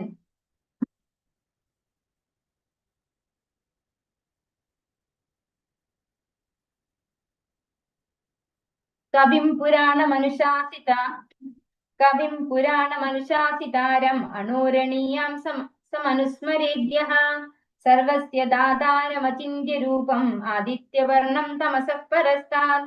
സർവജ്ഞനും ആദിപുരുഷനും സർവനിയന്താവും അണുവിനേക്കാൾ ചെറുതും സകലതിന്റെയും പരിപാലകനും ഭൗതിക അനുമാനങ്ങൾക്ക് അതീതനും അചിന്യനും ഭൗതിക പ്രകൃതിക്ക് അതീതനും ആദിത്യ തേജസ്വിയുമായ വ്യക്തി എന്ന നിലയിലാണ് ഭഗവാനെ ധ്യാനിക്കേണ്ടത്. ദിവ്യനും ഭൗതിക പ്രകൃതിക്ക് അതീതനുമാണ് അവിടുന്ന്. അപ്പൊ ഇവിടെ എന്താണ് ഭഗവാനെ ഏത് രീതിയിലാണ് ധ്യാനിക്കേണ്ടത് എന്ന് പറയണം, അല്ലെ? സർവജ്ഞൻ ആണ്, എല്ലാം അറിയുന്നവനാണ് ഭഗവാൻ. ആദി പുരുഷനാണ്, ഫസ്റ്റിലുള്ള പുരുഷൻ, അല്ലെ? ഭഗവാന് മേലെയായിട്ട് ആരുമില്ല. മത്ത പരതരം നാണ്യത് കിഞ്ചിദസ്തി ധനഞ്ജയ മൈ സർവമിതം പ്രോതം സൂത്രേ മണിഗണ ഇവ. ഭഗവാൻ പറയുന്നുണ്ട് കഴിഞ്ഞ അധ്യായത്തിൽ, അല്ലെ? ഭഗവാനെ എബോവ് ആയിട്ടോ ഭഗവാന് തുല്യനായിട്ടോ ആരുമില്ല. ഭഗവാൻ അസമൂർദ്ധനാണ്. അപ്പോ സർവനിയന്താവും അണുവിനേക്കാൾ ചെറുതും. ഭഗവാനും നമ്മളും തമ്മിലുള്ള വ്യത്യാസം നമ്മൾ പറഞ്ഞു, നമ്മൾ അണു, ഭഗവാൻ വിഭുവാണെന്ന്. പക്ഷെ ഇവിടെ എന്താ പറയുന്നത്? ഭഗവാൻ സർവജ്ഞനാണ്, ആദിപുരുഷനാണ്, സർവനിയന്താവാണ്, അണുവിനേക്കാൾ ചെറുതും സകലതിന്റെയും പരിപാലകനുമാണെന്ന് പറയുന്നു. അപ്പൊ അതെന്താ? അതിന്റെ അർത്ഥം എന്താണ്? അണുവിനേക്കാൾ ചെറുതെന്ന് പറയുന്നത് എന്താണ്? നമുക്കറിയാം, ഒരു ചെറിയ ഒരു ഉറുമ്പ്, കുഞ്ഞു ഉറുമ്പുണ്ട്. ഇപ്പൊക്കെ നമ്മൾ എന്ത് സാധനം മധുരമുള്ളത് പുറത്ത് വെച്ചാലും ഒരു ഉറുമ്പ് വരുന്നുണ്ട്. അതിന് ഗ്യാപ്പ് പോലും വേണ്ട. അടച്ചു വെച്ച പാത്രത്തിന്റെ അകത്തുകൂടി അത് കയറിയിട്ട് ആ ഉറുമ്പ് നിറച്ചുമായി മാറുന്നുണ്ട്. അപ്പൊ അതിന്റെ സൈസ് എന്ന് പറയുന്നത് എത്രയാണ്? കടുകിന്റെയും കൂടെ ഒരു 1/4 സൈസ് ഇല്ല. അത് കടുകിനെക്കാട്ടിലും എനിക്കൊന്ന് 100-1 സൈസൊക്കെ ഉള്ളൂ ആ ഒരു ജീവൻ. ആ ഒരു ജീവന്റെ ഉള്ളിലും ആരുണ്ട്? പരമാത്മാവായിട്ട് ഭഗവാൻ ഇരിക്കുന്നുണ്ട്, അല്ലെ? കുഞ്ഞുറുമ്പാണ്. ആ കുഞ്ഞുറുമ്പിന്റെ അകത്തും കൂടി ഭഗവാൻ പരമാത്മാവായിട്ട് ഇരിക്കണമെങ്കിൽ ഭഗവാൻ എന്താണ്? അണുവിനേക്കാളും ചെറുതാണ്, അല്ലെ? വളരെ ചെറുതായിരിക്കും.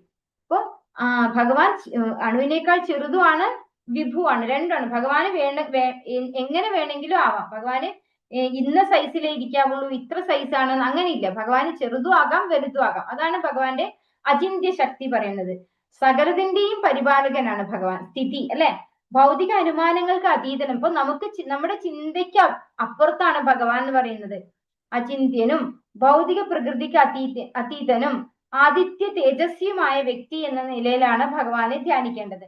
ദിവ്യനും ഭൗതിക പ്രകൃതിക്ക് അതീതനുമാണ് ഭഗവാൻ. അപ്പോ ഭഗവാനെ എങ്ങനെ ധ്യാനിക്കണം, ഏത് രൂപത്തിൽ ധ്യാനിക്കണം എന്നാണ് ഇവിടെ പറഞ്ഞു തരുന്നത്.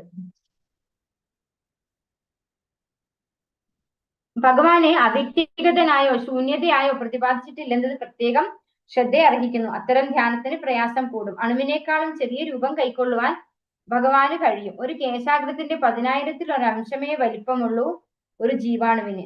അചിന്യം എന്ന പദം വളരെ പ്രാധാന്യം അർഹിക്കുന്നു. ഭഗവാന്റെ ശക്തി പ്രഭാവം നമ്മുടെ ചിന്തയ്ക്കും അതീതമാണ്. അപ്പോൾ നമ്മുടെ ചിന്താധാരയ്ക്കും അപ്പുറത്താണ് ഭഗവാൻ എന്ന് പറയുന്നതെന്ന് നമുക്ക് വ്യക്തമാക്കി തരുന്നു. അതുപോലെ ഒരു പോയിന്റ് കൂടെ ഇവിടെ പറയുന്നത്, ഭഗവാൻ ഇവിടെ ഒരു രൂപമില്ലാത്ത അവ്യക്തിഗതനാണ് എന്നൊന്നും ഇവിടെ പറഞ്ഞിട്ടില്ല. ഭഗവാൻ എന്താ പറയുന്നത്, എന്നെ ഏത് രൂപത്തിലാണ് ധ്യാനിക്കേണ്ടതെന്നാണ് ഇവിടെ പറഞ്ഞു തരുന്നത്. സർവജ്ഞനാണ് ഞാൻ, ആദിപുരുഷനാണ്, സർവ്വ നിയന്താവാണ്, അണുവിനേക്കാൾ ചെറുതാണ്. ഒരു സൈസ് ഉള്ളത് കൊണ്ടല്ലേ അണുവിനേക്കാൾ ചെറുതാണെന്ന് പറയുന്നത്. അപ്പൊ ഭഗവാൻ ഒരു രൂപമുണ്ട് എന്നുള്ളത് വ്യക്തമാണ് അതിനകത്ത് അല്ലെ. എല്ലാത്തിന്റെയും പരിപാലകനാണ്. ഇതൊക്കെ ഭഗവാൻ ഇങ്ങനെയൊക്കെയാണെന്ന് ഭഗവാൻ തന്നെ എടുത്തു പറയുന്നതാണ് ഈ ശ്ലോകം. അപ്പൊ എങ്ങനെയാണ് നമുക്ക് ഭഗവാനെ രൂപമില്ലാത്ത ഭഗവാനാണെന്ന് പറയാൻ പറ്റുക? ഒരിക്കലും പറ്റില്ല അല്ലെ. പ്രയാണകാലേ മനസാചലേന ഭക്ത്യായുക്തോ യോഗബലേന ചൈവ ഭ്രുവോർമധ്യേ പ്രാണമാവേശ സമ്യക് സദം പരം പുരുഷമുപൈതി ദിവ്യം. മരണസമയത്ത് യോഗനിഷ്ഠ പൂണ്ട സ്ഥിര മനസ്കനായി പരിപൂർണ ഭക്തിയോടെ ഭ്രൂമധ്യത്തിൽ പ്രാണവായുവിനെ ഉറപ്പിച്ചുകൊണ്ട് ഭഗവത് സ്മരണ ചെയ്യുന്നവർ തീർച്ചയായും പരമപുരുഷനെ പ്രാപിക്കും. അപ്പൊ നമ്മൾ യോഗ ചെയ്യുമ്പോൾ, യോഗാഭ്യാസം ചെയ്യുമ്പോൾ നമ്മൾ ശരീരം ഉപേക്ഷിക്കുക ചെയ്യുക അല്ലെ. അത് മരണം ഇനി വരികയല്ല ചെയ്യുക. മരണം നമുക്ക് നേരത്തെ അറിയാൻ പറ്റും. അങ്ങനെയുള്ള സമയത്ത് എങ്ങനെയാണ് മരിക്കുന്നത്? യോഗനിഷ്ഠ പൂണ്ട് സ്ഥിര മനസ്കനായി. നമ്മൾ യോഗ പോസ്റ്ററിൽ തന്നെയായിരിക്കും ഇരിക്കുക. സ്ഥിര മനസ്കനായിട്ട് എവിടെയും വ്യതിചലിക്കുന്നില്ല, മനസ്സിന്റെ ചിന്തകളൊന്നും വരുന്നില്ല. പരിപൂർണ ഭക്തിയോടെ, അതായത് ഭഗവാനെ പ്രാപിക്കണം എന്നുള്ള പരിപൂർണമായ ഭക്തിയോട് കൂടി ഭ്രൂമധ്യത്തിൽ പ്രാണവായുവിനെ ഉറപ്പിച്ചുകൊണ്ട്, അതായത് നമ്മുടെ നെറ്റിയുടെ മിഡിൽ പോർഷനിലേക്ക് പ്രാണനെ കൊണ്ടുവന്ന് ഭഗവത് സ്മരണ ചെയ്യുന്നവൻ തീർച്ചയായും പരമപുരുഷനെ പ്രാപിക്കും. അപ്പൊ അങ്ങനെയുള്ള വ്യക്തി തീർച്ചയായിട്ടും ഭഗവാനെ സ്മരിക്കും. അതായത് മരണസമയത്ത് ആ വ്യക്തിക്ക് ഭഗവാനെ ഓർക്കാനുള്ള ബുദ്ധിവിശേഷം ഭഗവാൻ കൊടുക്കും. യദക്ഷരം വേദവിദോ വദന്തി വിശന്തി യദ്യതയോ വീതരാഗാഃ യദിച്ഛന്തോ ബ്രഹ്മചര്യം ചരന്തി തത്തേ പദം സംഗ്രഹേണ പ്രവക്ഷ്യേ. വേദപഠനം ചെയ്തവരും ഓങ്കാരം ഉരുവിടുന്നവരും സന്യാസി വര്യന്മാരും ഏത് ബ്രഹ്മപദം പോകുന്നുവോ, ഏത് പരിപൂർണതയെ ആഗ്രഹിച്ച് ബ്രഹ്മചര്യം സ്വീകരിക്കുന്നുവോ, മോക്ഷപ്രാപ്തിക്ക് കാരണമായ ഈ പ്രക്രിയയെ ഇനി ഞാൻ വിവരിച്ചു തരാം. അപ്പോൾ എങ്ങനെയാണ് ഈ വേദപഠനം നടത്തുന്നവരും ഓംകാരം അല്ലെ പ്രണവമന്ത്രം ചൊല്ലുന്നവരും സന്യാസികളും ഒക്കെ എങ്ങനെയാണ് ഭഗവാന്റെ ധാമത്തിലേക്ക് തിരിച്ചു പോകുന്നത്, അല്ലെങ്കിൽ പരബ്രഹ്മത്തിലേക്ക് അലിഞ്ഞു ചേരുക, അല്ലെങ്കിൽ പരബ്രഹ്മത്തിലേക്ക് തിരിച്ചെത്തുന്നത് എങ്ങനെയാണ് ഭഗവാനിലേക്ക് എന്നുള്ളത് ഭഗവാൻ പറഞ്ഞു തരാം, ഇനി വിവരിച്ചു തരാം എന്ന് പറയാണ്. ഏത് പരിപൂർണതയെ ആഗ്രഹിച്ച് ബ്രഹ്മചര്യം സ്വീകരിക്കുന്നുവോ, അതായത് ഭഗവാനെ ആഗ്രഹിച്ചാണ് അവര് ബ്രഹ്മചര്യം സ്വീകരിക്കുന്നത് അല്ലെ. അത് എന്താഗ്രഹിച്ചിട്ടാണോ അവര് സ്വീകരിക്കുന്നത്, മോക്ഷപ്രാപ്തിക്ക് കാരണമായ ഈ പ്രക്രിയ ഇനി ഞാൻ വിവരിച്ചു തരാം. അപ്പൊ ആ ഒരു പ്രക്രിയ ഞാൻ നിനക്ക് വിശദമാക്കി പറഞ്ഞു തരാമെന്ന് ഇവിടെ ഭഗവാൻ പറയുന്നു അർജുനനോട്. മരണവേളയിൽ മനസ്സിനെ ഭക്തിപൂർവ്വം ഭഗവാൻ ഉറപ്പിക്കേണ്ടതാണെന്ന് ഈ ശ്ലോകത്തിൽ വ്യക്തമാക്കുന്നു. ശുദ്ധ ഭക്തൻ കൃഷ്ണാബോധത്തിൽ മുഴുകിയിരിക്കുന്ന അയാൾക്ക് മരണവേളയിൽ ഭഗവത് കരുണയാൽ കൃഷ്ണസ്മരണ സ്വാഭാവികമായി ഉണ്ടാകും. അപ്പൊ ആ ഒരു ഭക്തൻ, ഒരു ശുദ്ധ ഭക്തൻ കൃഷ്ണാബോധത്തിൽ മുഴുകിയിരിക്കുന്നത് കൊണ്ട് തന്നെ ആ വ്യക്തിക്ക് സ്വാഭാവികമായിട്ട് കൃഷ്ണസ്മരണ ഉണ്ടാകുമെന്ന് പറയുന്നു. അപ്പൊ മരണവേളയിൽ മനസ്സിനെ ഭക്തിപൂർവ്വം ഭഗവാൻ ഉറപ്പിക്കാൻ സാധിക്കുന്നു ആർക്ക്? കൃഷ്ണാബോധത്തിൽ പ്രവർത്തിക്കുന്ന ഒരു ശുദ്ധ ഭക്തന്. അതല്ല എങ്കിൽ, അതായത് നമ്മൾ ഭൗതികമായ മാലിന്യത്തോടു കൂടിയാണ് നമ്മളെ കാര്യങ്ങളൊക്കെ ചെയ്യുന്നതെങ്കിൽ നമുക്ക് ഒരിക്കലും ഭഗവാനെ സ്മരിക്കാൻ കഴിയില്ല അല്ലെ. അതാണ് ഈ ഒരു ശ്ലോകത്തിൽ ഭഗവാൻ എടുത്തു പറയുന്നത്. അർജുനൻ ചോദിക്കുന്നുണ്ട് ഭഗവാനോട്, എങ്ങനെയാണ് മരണസമയത്ത് ഒരാൾക്ക് ഭഗവാനെ ഓർക്കാൻ സാധിക്കുക? ഭഗവാന് സദാ ഭഗവാന്റെ സേവനത്തിൽ ഏർപ്പെടുന്ന ഒരു വ്യക്തിക്ക് ഭഗവാനെ സ്മരിക്കാൻ ഒരു ബുദ്ധിമുട്ടും ഉണ്ടാവില്ല.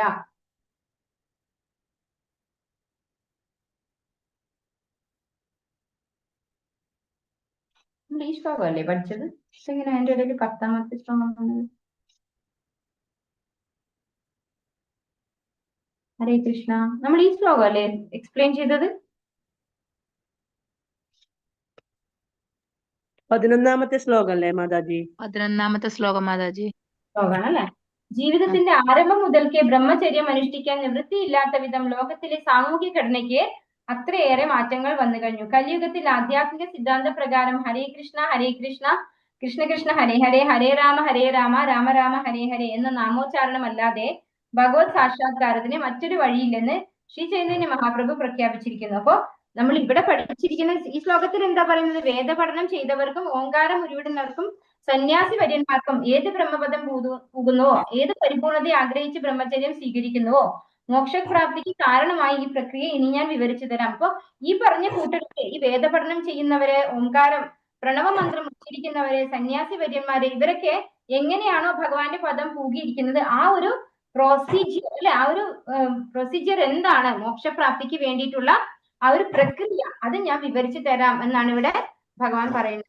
ജീവിതത്തിന്റെ ആരംഭം മുതൽ ബ്രഹ്മചര്യം അനുഷ്ഠിക്കാൻ നിവൃത്തിയില്ലാത്ത വിധം ലോകത്തിലെ സാമൂഹ്യ ഘടനയ്ക്ക് അത്രയേറെ മാറ്റങ്ങൾ വന്നു കഴിഞ്ഞു. അതായത് ഇന്നത്തെ കാലത്ത് നമുക്ക് ഇപ്പോ ബ്രഹ്മചര്യം ഒന്നും ഇല്ല അല്ലെ? ഈ ഒരു കാലഘട്ടത്തിൽ ഈവൻ നമ്മൾ ജസ്റ്റ് ഈ ഭഗവത്ഗീത പഠിക്കുന്നത് തന്നെ ക്രിട്ടിസൈസ് ചെയ്യുന്നത്. നമ്മുടെ സമുദായത്തിലുള്ളവർ പോലും പറയും എന്താണ്, ഇങ്ങനെ ഒരുപാട് ഭക്തി ചെയ്യാൻ പാടില്ല, അങ്ങനെയൊക്കെയാണ്, അവർക്ക് റെസ്ട്രിക്ഷൻസ് ആണ് അല്ലെ? ഈ കൃഷ്ണാബോധത്തിൽ വന്നു കഴിഞ്ഞാൽ എല്ലാവർക്കും ബുദ്ധിമുട്ട് വരാറുണ്ട്. കാരണം ആർക്കും കുറച്ച് അധികം ഭക്തിയായി പോയി കഴിഞ്ഞാൽ പ്രശ്നമാണ്. അപ്പൊ നമുക്ക് അതിനൊന്നും ഒരു സാഹചര്യം ഇല്ലാത്തത്രയും മാറ്റങ്ങൾ ഇന്നത്തെ കാലഘട്ടത്തിൽ വന്നു കഴിഞ്ഞിരിക്കുന്നു. അപ്പൊ കലിയുഗത്തിൽ എന്ത് മാത്രമേ നമുക്ക് ചെയ്യാൻ സാധിക്കുള്ളൂ? ഹരേ കൃഷ്ണ കൃഷ്ണ കൃഷ്ണ ഹരേ ഹരേ, ഹരേ രാമ രാമ രാമ ഹരേ ഹരേ. ഈ മന്ത്രജപം മാത്രമാണ് നമുക്ക് ഒരു നിവൃത്തിയുള്ളൂ അല്ലെ? നമുക്ക് ഈ സന്യാസിവര്യന്മാർ ചെയ്യുന്ന പ്രവൃത്തിയിലൂടെ ഒന്നും നമുക്ക് ഭഗവാന്റെ ധാമത്തിലേക്ക് പോകാൻ ഈ കലികാലത്തിൽ സാധിക്കില്ല. പക്ഷെ കലികാലത്തിൽ ഭഗവാൻ അവതരിച്ചിരിക്കുന്നത് ഏത് രൂപത്തിലാണ്? സംയമ്യേ മനോഹൃദി നിരുദ്ധ്യ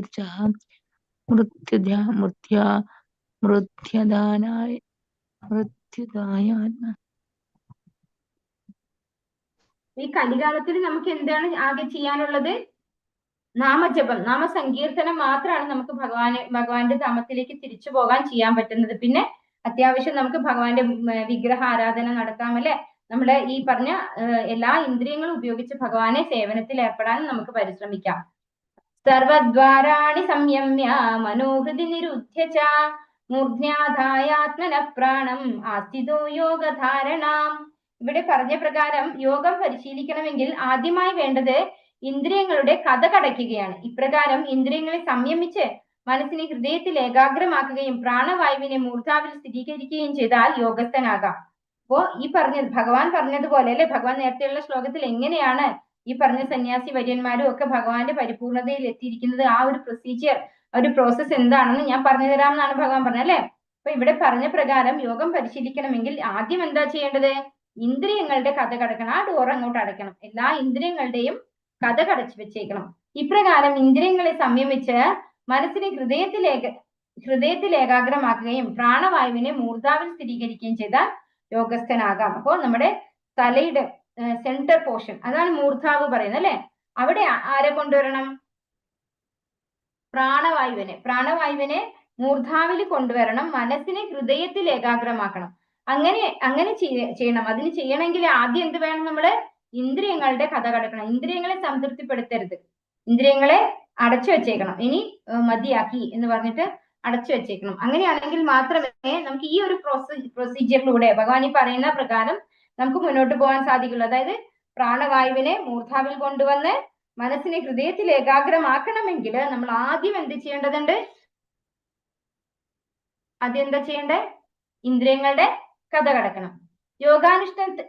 യോഗാനുഷ്ഠാനത്തിന് ആദ്യമായി വേണ്ടത് സർവ്വ ഇന്ദ്രിയങ്ങളുടെയും കവാടങ്ങൾ അടയ്ക്കുകയാണ്. ഇതിനെ പ്രത്യാഹാരം അഥവാ ഇന്ദ്രിയ വിഷയങ്ങളിൽ നിന്ന് പിന്തിരിക്കൽ എന്ന് പറയുന്നു. അപ്പൊ ഇന്ദ്രിയങ്ങളെ അതിന്റെ വിഷയങ്ങളിൽ നിന്ന് പിന്തിരിക്കുന്ന പ്രോസസ്സിന് പറയുന്ന പേരാണ് പ്രത്യാഹാരം. അപ്പൊ പ്രത്യാഹാരം എന്ന് പറഞ്ഞാൽ ഇന്ദ്രിയങ്ങളെ വിഷയങ്ങളിൽ നിന്ന് പിൻവലിക്കുക, അതാണ്. ഭക്തിപരമായ സേവനത്തിൽ മുഴുകി എപ്പോഴും കൃഷ്ണനിൽ തന്നെ മനസ്സുറപ്പിക്കാൻ സാധിച്ചാൽ ആ മനുഷ്യന് ഇളക്കമറ്റ അതീന്ദ്രിയ സമാധി അനായാസേന ലഭ്യമായി തീരും. അപ്പോ ഭക്തി ചെയ്തു കഴിഞ്ഞാൽ നമ്മൾ ഇന്ദ്രിയങ്ങളെ ഫോഴ്സ്ഫുള്ളി നിയന്ത്രിക്കേണ്ടതിന്റെ ആവശ്യം വരുന്നില്ല. അത് സ്വാഭാവികമായിട്ട് തന്നെ വരും. ഭക്തി ചെയ്യുന്നതിന്റെ ഒരു പ്രത്യേകത അതാണ്. നമുക്ക് ഒന്നും കമ്പൽസറി അല്ലെങ്കിൽ അതിനെ ഫോഴ്സ്ഫുള്ളി ചെയ്യേണ്ട ആവശ്യം വരുന്നില്ല. ഓമിത്യേകാക്ഷരം ബ്രഹ്മ വ്യാഹരൻ മാമനുസ്മരൻ എപ്രയാദിത്യജൻ ദേഹം സയാദി പരമാം ഗതിം. ഇങ്ങനെ യോഗസ്ഥനായി ഓം എന്ന ഉത്തമമായ വിശുദ്ധ അക്ഷര സംയോഗം ഉച്ചരിച്ചുകൊണ്ടും പരമദിവ്യോത്തമ പുരുഷനെ സ്മരിച്ചുകൊണ്ടും ശരീരം ത്യജിക്കുന്നവൻ ആധ്യാത്മിക ലോകങ്ങളിലെത്തും, സംശയമില്ല. അപ്പൊ ഓം എന്താണ്? ഭഗവാന്റെ പ്രണവമന്ത്രമാണ് അല്ലെ. ഇങ്ങനെ യോഗസ്ഥനായി, അതായത് ഈ ഇന്ദ്രിയങ്ങളുടെയൊക്കെ കഥകടച്ച് മനസ്സിനെ ഹൃദയത്തിലും പ്രാണനെ മൂർധാവിലും കൊണ്ടുവന്ന് ഓം എന്ന് ഉച്ചരിച്ചുകൊണ്ട്, വിശുദ്ധ അക്ഷരം അല്ലെ, ഓം എന്ന പ്രണവമന്ത്രം ഉച്ചരിച്ചുകൊണ്ടും പരമദിവ്യോത്തമ പുരുഷനെ സ്മരിച്ചുകൊണ്ടും അല്ലെ, ഭഗവാനെ സ്മരിച്ചുകൊണ്ടും ശരീരം ത്യജിക്കാൻ സാധിക്കുന്ന വ്യക്തിക്ക് ആധ്യാത്മിക ലോകത്തിലേക്ക് പ്രവേശനം കിട്ടുന്നു എന്നാണ് ഭഗവാൻ പറയുന്നത്. സംശയമില്ല എന്നാണ് ഭഗവാൻ പറഞ്ഞത് അല്ലെ. ഓംകാരവും ബ്രഹ്മവും ഭഗവാൻ കൃഷ്ണനും വിഭിന്നങ്ങളല്ലെന്ന് ഇവിടെ വ്യക്തമാക്കിയിരിക്കുന്നു. കൃഷ്ണന്റെ അവ്യക്തിഗത ശബ്ദം അത്രേ ഓംകാരം. ജീവിതാന്ത്യത്തിൽ ഹരേ കൃഷ്ണ കൃഷ്ണ കൃഷ്ണ ഹരേ ഹരേ, ഹരേ രാമ രാമ രാമ ഹരേ ഹരേ എന്ന മഹാമന്ത്രം ഉരുവിട്ട് മരിക്കുന്നയാൾ തീർച്ചയായും ആധ്യാത്മിക ലോകങ്ങളിൽ ഒന്നിൽ എത്തിച്ചേരും. അപ്പോ നമുക്കിപ്പോ ഓംകാരമൊക്കെ ചൊല്ലിക്കൊണ്ട് ഈ പറഞ്ഞ പോലെ ഇന്ദ്രിയങ്ങളുടെ കഥ കടച്ച് ഒരുപാട് സമയം ഭഗവാനെ ധ്യാനിച്ചിരിക്കാൻ പറ്റില്ല അല്ലെ. അതുപോലെ നമുക്ക് അറിയില്ല, മരണസമയത്ത് അങ്ങനെ ഇരിക്കണമെങ്കിൽ ആ മരണം അടുത്തെത്തിയെന്ന് നമുക്ക് അറിയണം അല്ലെ. ആ അടുത്തെത്തി വരുന്ന സമയത്ത് അയ്യോ എന്ന് വിളിക്കാതെ ഭഗവാനെ സ്മരിക്കാൻ ഇരിക്കാനുള്ള ഒരു മാനസിക അവസ്ഥ നമ്മൾ എങ്ങനെ ആർജിച്ചെടുക്കാണ്ട് സാധിക്കുമോ? നമുക്ക് സാധിക്കുമോ? അത് നമ്മളൊക്കെ കുടുംബങ്ങളിൽ തന്നെ എത്രയോ മരണങ്ങൾ കണ്ടിട്ടുണ്ടാവും. ആർക്കെങ്കിലും സാധിക്കാറുണ്ടോ? മരണം അടുത്തെത്തിക്കഴിഞ്ഞാൽ എങ്ങനെയാണ് അതിനെ സ്റ്റോപ്പ് ചെയ്യേണ്ടത്, അത് വരാതിരിക്കേണ്ടത്, ഏത് ആസ്പത്രിയിലേക്കാണ് പോകേണ്ടതെന്നാണ് നമ്മൾ ചിന്തിക്കുക അല്ലെ, മരണം വരാതിരിക്കാനായിട്ട്. പക്ഷെ മരണം എന്താണ്? ഭഗവാൻ ഫിക്സ് ചെയ്തതാണ്, അത് റൈറ്റ് ടൈമിൽ വരും. പക്ഷെ ഒരിക്കലും ആർക്കും ഇങ്ങനെ എന്താ പറയാ മനസ്സിനെ ഹൃദയത്തിൽ കേന്ദ്രീകരിച്ച് പ്രാണവായുവിനെ മൂർധാവിലേക്ക് കൊണ്ടുവന്ന് ഓം എന്ന് ജപിച്ചുകൊണ്ടിരിക്കാൻ നമ്മളെ കൊണ്ട് സാധിക്കാറില്ല. അപ്പൊ നമ്മൾ എന്താ ചെയ്യേണ്ടത്? നമ്മൾ സദാ ഭഗവാന്റെ തിരുനാമം ജപിക്കുക. അപ്പോ അറിയാതെ നമ്മൾ ഭഗവാന്റെ നാവ് കൊണ്ട് ഭഗവാനെ വിളിച്ചു പോകും അല്ലെ. അജാമളൻ വിളിച്ചതുപോലെ എപ്പോഴും ഹരേ കൃഷ്ണ എന്ന് ജപിച്ചുകൊണ്ടിരിക്കുമ്പോൾ കൃഷ്ണൻ മരണം വരുന്ന സമയത്ത് അറിയാതെയെങ്കിലും ഹരേ കൃഷ്ണ എന്ന് വന്നു പോകും. അപ്പൊ ഭഗവാൻ അതും കേൾക്കും അല്ലെ. അജാമളന്റെ കഥയിൽ നമുക്കറിയാം, അജാമളൻ നാരായണ എന്ന് വിളിച്ചപ്പോ വൈകുണ്ഠധാമത്തിൽ നിന്ന് ആളുകൾ വന്നു അല്ലെ.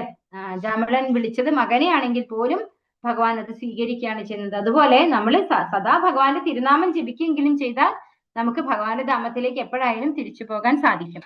അനന്യചേതാ സതതം യോ മാം സ്മരതി നിത്യശഃ തസ്യാഹം സുലഭ പാർത്ഥ നിത്യയുക്തസ്യ യോഗിനഃ. അല്ലയോ പാർത്ഥ, നിരന്തരമായ ഭക്തിത സേവനം മൂലം സ്ഥിരചിത്തതയോടെ എന്നെ എപ്പോഴും സ്മരിക്കുന്ന യോഗനിഷ്ഠന് ഞാൻ സുപ്രാപ്യനാണ്. അപ്പോ ഭഗവാൻ ഇവിടെ പറയുന്നു, അല്ലയോ പാർത്ഥ, നിരന്തരമായ ഭക്തിത സേവനം മൂലം സ്ഥിരചിത്തതയോടെ എന്നെ എപ്പോഴും സ്മരിക്കുന്ന യോഗനിഷ്ഠന് ഞാൻ സുപ്രാപ്യനാണ്. അപ്പൊ നമ്മൾ ഭക്തിത സേവനം ചെയ്ത് സദാ ഭഗവാനെ സ്മരിച്ചുകൊണ്ടിരിക്കുകയാണെങ്കിൽ ആ വ്യക്തിക്ക്, ആ ഭക്തന് ഭഗവാൻ എപ്പോഴും അവൈലബിൾ ആണ്, ഓൾവേസ് അവൈലബിൾ. അതാണ് സുപ്രാപ്യനാണെന്ന് പറയുന്നത് അല്ലെ. യഥാർത്ഥ ഭക്തി യോഗത്തിൽ ഭക്തന് കൃഷ്ണനിൽ മാത്രമേ താല്പര്യമുള്ളൂ എന്ന് വെളിവാക്കുന്നു. ഹരികൃഷ്ണ, ഇവിടെ ഞാൻ മാത്രമാണ് ഇരിക്കുന്നത്, ബാക്കി എല്ലാവരും ഇവിടെ ഉണ്ടല്ലോ അല്ലെ, ഉറങ്ങിയിട്ടില്ലല്ലോ? ഹരേ കൃഷ്ണ. യഥാർത്ഥ ഭക്തി യോഗത്തിൽ ഭക്തന് കൃഷ്ണനിൽ മാത്രമേ താല്പര്യമുള്ളൂ എന്ന് വെളിവാക്കുന്നു. ഏകീഭാവമോ ഭൗതിക ബന്ധങ്ങളിൽ നിന്ന് വിമുക്തിയോ ശുദ്ധ ഭക്തൻ ആഗ്രഹിക്കുകയില്ല. അദ്ദേഹത്തിന് ഒരാഗ്രഹവുമില്ല, കൃഷ്ണനിൽ മാത്രമാണ് ആസക്തി. ഏതൊന്നിനേക്കാളും ശ്രേഷ്ഠമായതാണ് ഭഗവത്ഗീത ഭക്തി യോഗത്തെ കാണുന്നത്. അതായത് മറ്റേതൊന്നിനേക്കാളും ശ്രേഷ്ഠമായാണ് ഭഗവത്ഗീത ഭക്തി യോഗത്തെ കാണുന്നത്. അപ്പൊ നമ്മൾ ഇവിടെ പറഞ്ഞു 7 മുതൽ 13 വരെ അല്ല 12 വരെ, അതായത് 7, 8, 9, 10, 11, 12 അധ്യായങ്ങള് ഭക്തി യോഗത്തെ കുറിച്ചാണ് പ്രതിപാദിക്കുന്നത്. 12ാമത്തെ അധ്യായമാണ് ഭക്തി യോഗ എങ്കിലും അതിന്റെ സ്റ്റെപ്പാണ് എന്ത് 7 മുതൽ തുടങ്ങുന്നത്. അപ്പൊ അത് വളരെ ശ്രേഷ്ഠമായത് കൊണ്ടാണ് അത് മിഡിലിൽ ലോക്ക് ചെയ്ത് വെച്ചിരിക്കുകയാണ് ഭഗവാൻ എന്നാണ് പറയുന്നത്. ബാക്കി 2 പോർഷനിലും എന്താണ്, ഒന്ന് കർമ്മയോഗം, ഒന്ന് ജ്ഞാനയോഗമാണ്. അപ്പൊ ഏറ്റവും മിഡിലാണ് ഭക്തിയോഗം, അത് വളരെ ഇമ്പോർട്ടന്റ് ആണ്. അങ്ങനെയാണ് ഭഗവത്ഗീത പറയുന്നത്. അപ്പൊ ഏകീഭാവമോ ഭൗതിക ബന്ധങ്ങളിൽ നിന്ന് വിമുക്തിയോ ശുദ്ധ ഭക്തൻ ആഗ്രഹിക്കുന്നു. ഭഗവാൻ ലയിച്ചു ചേരണമെന്ന് ആഗ്രഹിക്കുന്നില്ല, ഈ ഭൗതിക ബന്ധങ്ങളിൽ നിന്ന് മുക്തി കിട്ടണമെന്ന് ആഗ്രഹിക്കുന്നില്ല. എന്തുകൊണ്ടാണ് മുക്തി കിട്ടണമെന്ന് ആഗ്രഹിക്കാത്തത്? ഒരു ഭക്തൻ ഭക്തി ചെയ്യാൻ തുടങ്ങുന്നതിന് മുമ്പേ അവൻ മുക്തനായി, മുക്താത്മാവായിട്ടാണ് നമ്മൾ ഭക്തി ചെയ്യാൻ തുടങ്ങുന്നത്. അല്ലെങ്കിൽ എന്താണ്, അവർക്ക് ഭക്തി ചെയ്യാൻ സാധിക്കില്ല. നമുക്ക് ഈ ഭൗതികമായിട്ട് ആഗ്രഹങ്ങളാണെങ്കിൽ അവർക്ക് നാമം ജപിക്കാൻ പറ്റൂല, അവർക്ക് ഭഗവാന്റെ സേവനത്തിൽ ഏർപ്പെടാൻ പറ്റൂല, അവർക്ക് അതൊന്നും ചെയ്യാൻ പറ്റില്ല. അപ്പൊ അതുകൊണ്ട് തന്നെ ഭക്തനാവണമെങ്കിൽ ആദ്യം നമുക്ക് ഈ ഭൗതികമായിട്ടുള്ള ആഗ്രഹങ്ങളല്ല നമുക്ക് വേണ്ടത് എന്ന് മനസ്സിലാക്കണം. ആ മനസ്സിലാക്കൽ തന്നെയാണ് ഈ മുക്തി പറയുന്നത്. യഥാർത്ഥ ഭക്തി യോഗത്തിൽ ഭക്തന് കൃഷ്ണനിൽ മാത്രമേ താല്പര്യമുള്ളൂ. അപ്പൊ ഭക്തന് ആരോടാണ് ആസക്തി ഉണ്ടാവുക? ഭഗവാനോടാണ് ആസക്തി ഉണ്ടാവുക. ഭൗതികമായിട്ട് മാത്രം ആഗ്രഹിക്കുന്ന വ്യക്തിക്ക് ഈ ഭൗതികമായിട്ടുള്ള ഐശ്വര്യത്തോടും സമ്പത്തിനോടും ഒക്കെ ആയിരിക്കും ആസക്തി ഉണ്ടാവുക. മാമുപേത്യ പുനർജന്മ ദുഃഖാലയമശാശ്വതം നാപ്നുവന്തി മഹാത്മാനഃ സംസിദ്ധിം പരമാം ഗതാഃ. ഭക്തിയോഗം കൊണ്ട് എന്നെ പ്രാപിച്ച മഹാത്മാക്കൾ പരിപൂർണത നേടിയവരാകയാൽ പിന്നീട് ദുഃഖപൂർണവും അസ്ഥിരവുമായി ഈ ലോകത്തിലേക്ക് തിരിച്ചു വരുന്നില്ല. അപ്പോ ഭക്തിയോഗത്തിലൂടെ ഭഗവാനെ പ്രാപിച്ച മഹാത്മാക്കൾ, അവരെ ഭഗവാൻ എങ്ങനെയാ വിശേഷിപ്പിക്കുന്നത്? മഹാത്മാക്കൾ എന്നാണ് അല്ലെ. നേരത്തെ ഭഗവാൻ എന്താണ് പറഞ്ഞത്? നാഹം പ്രകാശ സർവസ്യ യോഗമായ സമാവൃത മൂഢോയം നാഭിജാനാതി. ഭഗവാൻ ഉപയോഗിച്ച വാക്ക് എന്താണ്?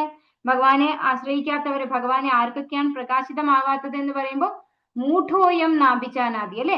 ഇവിടെ ഭഗവാൻ എന്താ ഉപയോഗിച്ചത്? ഭക്തിയോഗം കൊണ്ട് എന്നെ പ്രാപിച്ച മഹാത്മാക്കൾ പരിപൂർണത നേടിയവരാകിയാൽ. അപ്പൊ ഈ ഭഗവാനെ കുറിച്ച് മനസ്സിലാക്കുന്ന ആൾക്കാരൊക്കെ ആരാണ്? മഹാത്മാക്കളാണ്. അവര് പരിപൂർണത നേടിയിരിക്കുന്നു. അങ്ങനെയുള്ളവര് ഈ ഭൗതിക ലോകത്തിലേക്ക് അല്ലെ, ദുഃഖപൂർണവും അസ്ഥിരവുമായ, ദുഃഖാലയം അശാശ്വതം, അതാണ് ഈ ഭൗതിക ലോകം. നമ്മളൊക്കെ വീടിന് ഓരോ പേരിടും അല്ലെ.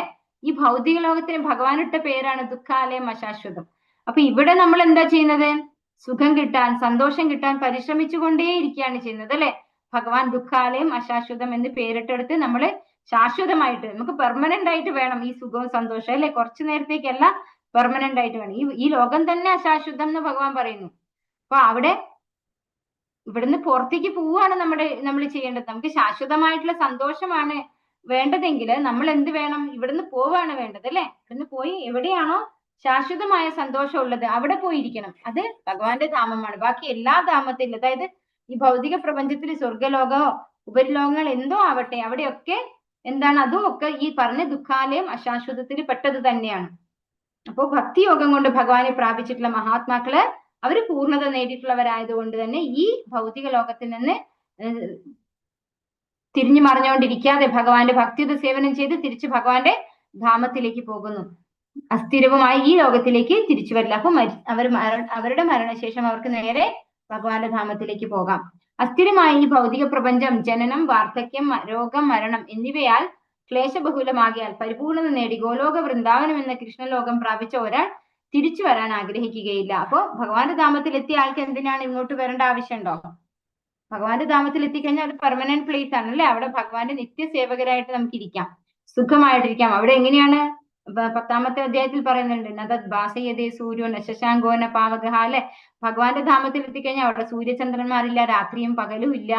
പിന്നെ എല്ലാം ചിന്താമണി കല്ലുകൊണ്ടുണ്ടാക്കിയ ബിൽഡിംഗ് ആണ്. അതായത് വീടെന്ന് പറയുന്നത് നമ്മളിവിടെ പിന്നെ ടൈലും ഗ്രാനൈറ്റും ഒക്കെയാണ് നമുക്കറിയാവുന്നത് അല്ലെ. അവിടെ ഉള്ളത് ചിന്താമണി കല്ലാണ്. അതെന്ന് പറഞ്ഞാൽ അത്രയും പ്രഷ്യസ് ആയിട്ടുള്ള സ്റ്റോൺ ആണ്. അങ്ങനെയുള്ള സ്റ്റോൺ കൊണ്ടാണ് അവിടെയുള്ള വീടുകളൊക്കെ നിർമ്മിക്കപ്പെട്ടിട്ടുള്ളത്. ആരായിരിക്കും നിർമ്മിച്ചിട്ടുണ്ടാവുക? സ്വാഭാവികമായിട്ടും ഭഗവാന്റെ വിശ്വകർമാവൊക്കെ നിർമ്മിച്ച ബിൽഡിംഗ് ആയിരിക്കും അല്ലെ. നമ്മളെ പോലെ ഇവിടുത്തെ ലോക്കൽ എഞ്ചിനീയേഴ്സ് ആയിരിക്കില്ല അവിടുത്തെ വീടൊന്നും നിർമ്മിച്ചിട്ടുണ്ടാവുക. അതൊക്കെ കൊട്ടാരങ്ങളായിരിക്കും. അതുപോലെ എന്താണ് ഇത് ഫ്രൂട്ട്സും ഇതൊക്കെ എങ്ങനെയായിരിക്കും? ഫ്രൂട്ട്സ് ഒക്കെ ചിന്തിച്ചിട്ടുണ്ട് ആരെങ്കിലും? ചിന്താമണി, അതായത് കൽപ്പവൃക്ഷങ്ങളാണ് അവിടെ നമുക്ക് ഫ്രൂട്ട്സ് ഒക്കെ കിട്ടുന്നത്. ചിന്താമണി കല്ലുകൊണ്ടാണ് വീടെന്നത് പോലെ തന്നെ കൽപ്പവൃക്ഷങ്ങളാണ് അവിടെ ഉള്ളത്. അവിടെ നമ്മൾ എന്ത് ആഗ്രഹിക്കുന്നോ അത് കിട്ടും. ഇവിടെ നമ്മളൊരു ജാക്ക് ഫ്രൂട്ട് അഥവാ ചക്ക നമുക്ക് കിട്ടുമ്പോൾ നമ്മളൊന്ന് ചിന്തിച്ചോ, അതിന് വലിയൊരു ആ മുള്ളു പോലെയുള്ള ഭാഗമുണ്ട് അല്ലെ. അതിന്റെ പുറം തൊലി ഭയങ്കര കട്ടിയാണ്. അതൊന്നും മുറിക്കാൻ പറ്റാത്തതുകൊണ്ട് ഞാനൊന്നും ചക്കയെ കട്ട് ചെയ്യാറില്ല.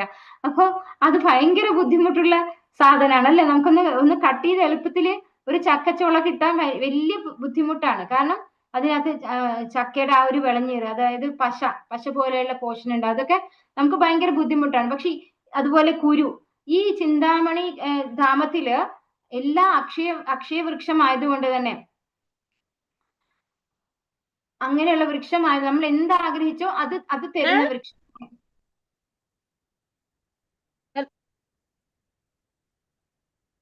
ഹലോ. അപ്പൊ നമ്മൾ ആഗ്രഹിക്കുന്നത് തരുന്ന വൃക്ഷങ്ങളാണ് ഭഗവാന്റെ ധാമത്തിലുള്ളത്. അപ്പൊ അവിടെ നമുക്ക് തിരിച്ചു വരേണ്ട ആവശ്യമില്ല. അപ്പൊ അവിടെ കുരു ഉണ്ടാവില്ല, അതുപോലെയുള്ള കട്ടിയുള്ള പോഷൻ ഉണ്ടാവില്ല, എല്ലാം സത്ത് മാത്രമായിരിക്കും. അവിടെ തൊലി ഭാഗം വേണ്ടതില്ല, കുരു ആവശ്യമില്ല. പിന്നെ പ്ലാവ് തന്നെ വേണം, ചക്ക കഴിക്കാൻ പ്ലാവ് തന്നെ വേണ്ട, ഏത് മരവും എന്ത് ആഗ്രഹിക്കുന്നോ അതൊക്കെ തരും. അപ്പൊ അങ്ങനെയുള്ള ആ ധാമത്തിന് ആർക്കെങ്കിലും തിരിച്ചു വരേണ്ട ആവശ്യമുണ്ടോ? ഒരിക്കലും വരേണ്ട ആവശ്യമില്ല അല്ലെ. നമ്മളൊന്നും ആരും ആഗ്രഹിക്കില്ല. ഭഗവാന്റെ ധാമത്തിൽ എത്തിക്കഴിഞ്ഞാൽ പിന്നെ ആർക്കും തിരിച്ചു വരാൻ ഇഷ്ടം ഉണ്ടാവില്ല. പക്ഷെ അതുപോലൊരു ധാമം ഭഗവാന്റെ കൺട്രോൾ ഇല്ലാതെ നമ്മളെ എല്ലാവരും സേവിക്കണം. അവിടെ പോയി കഴിഞ്ഞാൽ എന്താണ്, ഭഗവാന്റെ ധാമത്തിൽ പോയി കഴിഞ്ഞാൽ നമ്മളൊക്കെ ഭഗവാന്റെ സേവകരാണ് അല്ലെ. അപ്പൊ എല്ലാവരും എന്നെ സേവിക്കണം എന്ന് ആഗ്രഹിക്കുന്നവരാണ് ഭഗവാനോട് അസൂയ പൂണ്ടിട്ട് ഈ ഭൗതിക ലോകത്തിൽ വരുന്നത്. അങ്ങനെയാണ് നമുക്ക് ഈ കഷ്ടമുള്ള ഈ ദുഃഖാലയം അശാശ്വതമായിട്ടുള്ള ഭൗതിക ലോകത്തേക്ക് തിരിച്ചു വരേണ്ടി വന്നിട്ടുള്ളത്. അങ്ങനെയുള്ള നമുക്ക് തിരിച്ചു പോയി കഴിഞ്ഞാലാണ് ശാശ്വതമായിട്ടുള്ള സന്തോഷം.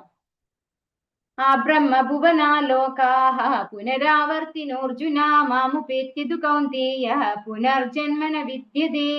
ഭൗതിക ലോകത്തിൽ സർവോന്നതമായ ഗ്രഹം ബ്രഹ്മലോകം മുതൽക്ക് ഏറ്റവും അധമമായുള്ളത് വരെ ഓരോന്നും ജനന മരണങ്ങൾ ആവർത്തിച്ചുകൊണ്ടേയിരിക്കുന്ന ദുരിതപൂർണമായ സ്ഥലങ്ങളാണ്. കുന്തിപുത്ര, എന്റെ പരമപദത്തിൽ എത്തിയവനാവട്ടെ പിന്നീട് ജന്മം എടുക്കേണ്ടി വരില്ല. ഭൗതിക ലോകത്തിൽ, അതായത് ഈ ബ്രഹ്മലോകമാണ് ഏറ്റവും ഉയർന്ന ലോകം അല്ലെ. നമ്മുടെ ഭഗവാന്റെ നാഭീപത്മത്തിൽ നിന്ന് വന്നിട്ടുള്ള ബ്രഹ്മദേവൻ ഇരിക്കുന്നതാണ് ഏറ്റവും ഉയർന്ന പൊസിഷനിലുള്ളത് ഈ ഒരു പ്രപഞ്ചത്തിൽ. അതായത് ഈ ഭൗതിക പ്രപഞ്ചത്തിലെ ഏറ്റവും ഉയർന്ന സ്ഥലം എന്ന് പറയുന്നത് ബ്രഹ്മലോകമാണ്. അത് മുതൽക്ക് ഏറ്റവും അധമമായുള്ളത് വരെ, അതായത് പാതാളം, അങ്ങനെ സുതലം, തലാതലം എന്നൊക്കെ പറഞ്ഞ് കുറെ താഴോട്ടുണ്ടല്ലോ. ഏറ്റവും അധമമായിട്ടുള്ള സ്ഥലം വരെ ഓരോന്നും ജനന മരണങ്ങൾ ആവർത്തിച്ചു കൊണ്ടേയിരിക്കുന്ന ദുരിതപൂർണമായ സ്ഥലങ്ങളാണ്. കുന്തിപുത്ര, എന്റെ പരമപദത്തിൽ എത്തിയവനാകട്ടെ പിന്നീട് ജന്മം എടുക്കേണ്ടി വരില്ല. അപ്പോ ഭഗവാന്റെ ധാമത്തിൽ എത്തിക്കഴിഞ്ഞാൽ ആ വ്യക്തിക്ക് ജനിച്ചു മരിച്ചുകൊണ്ടിരിക്കേണ്ട ആവശ്യമില്ല. ആ വ്യക്തിക്ക് പെർമനന്റ് ആയിട്ടുള്ള ഒരു ശരീരം ലഭിക്കുകയാണ് ചെയ്യുന്നത്.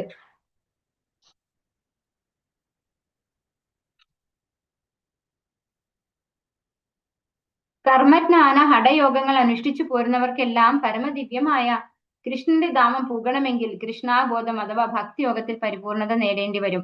പഞ്ചാഗ്നി വിദ്യ എന്ന യത്നം അനുഷ്ഠിച്ച് മനുഷ്യന് ബ്രഹ്മലോകം പൂകാൻ കഴിയും. എന്നാൽ ബ്രഹ്മലോകത്തിൽ വെച്ച് കൃഷ്ണാബോധം പരിശീലിക്കാതിരുന്നാൽ അയാൾക്ക് ഭൂമിയിൽ തിരിച്ചു വരേണ്ടി വരും. അപ്പൊ ബ്രഹ്മലോകത്തിൽ പോയി കഴിഞ്ഞാൽ നമ്മൾ, ബ്രഹ്മാവ് ആരാണ്? ഭഗവാന്റെ ഭക്തനാണ് അല്ലെ. അതുകൊണ്ടാണ് അദ്ദേഹത്തിന് ബ്രഹ്മാവ് എന്നുള്ള പദവി കിട്ടിയിട്ടുള്ളത്. അപ്പൊ ബ്രഹ്മലോകത്തിൽ പോയി ബ്രഹ്മാവിന്റെ ഒപ്പം നമ്മൾ ഭഗവാന്റെ സേവനത്തിൽ ഏർപ്പെടുകയാണെങ്കിൽ നമുക്ക് ബ്രഹ്മാവിന്റെ ആയുസ് കഴിയുന്ന കാലം, കാരണം ബ്രഹ്മാവിന്റെ ആയുസ് നമ്മൾ നേരത്തെ പഠിച്ചു അല്ലെ, ഒരുപാട് വലിയ ആയുസാണ്. അപ്പൊ അത്രയും ആയുസ് വരെ നമ്മൾ ബ്രഹ്മലോകത്തിൽ ഇരിക്കേണ്ടി വരും. നമ്മൾ അവിടെ പോയി കഴിഞ്ഞാൽ ബ്രഹ്മാവ് പോകുമ്പോൾ നമുക്ക് ഒന്നിച്ച് ഭഗവാന്റെ അടുത്തേക്ക് പോകാൻ നമ്മൾ അതേ ബ്രഹ്മാവിന്റെ ഒന്നിച്ച് ഭക്തി ചെയ്യുന്നുണ്ടെങ്കിൽ. ഇല്ലെങ്കിൽ നമുക്ക് എന്താണ്, പതനം നിശ്ചയമാണ് അല്ലെ.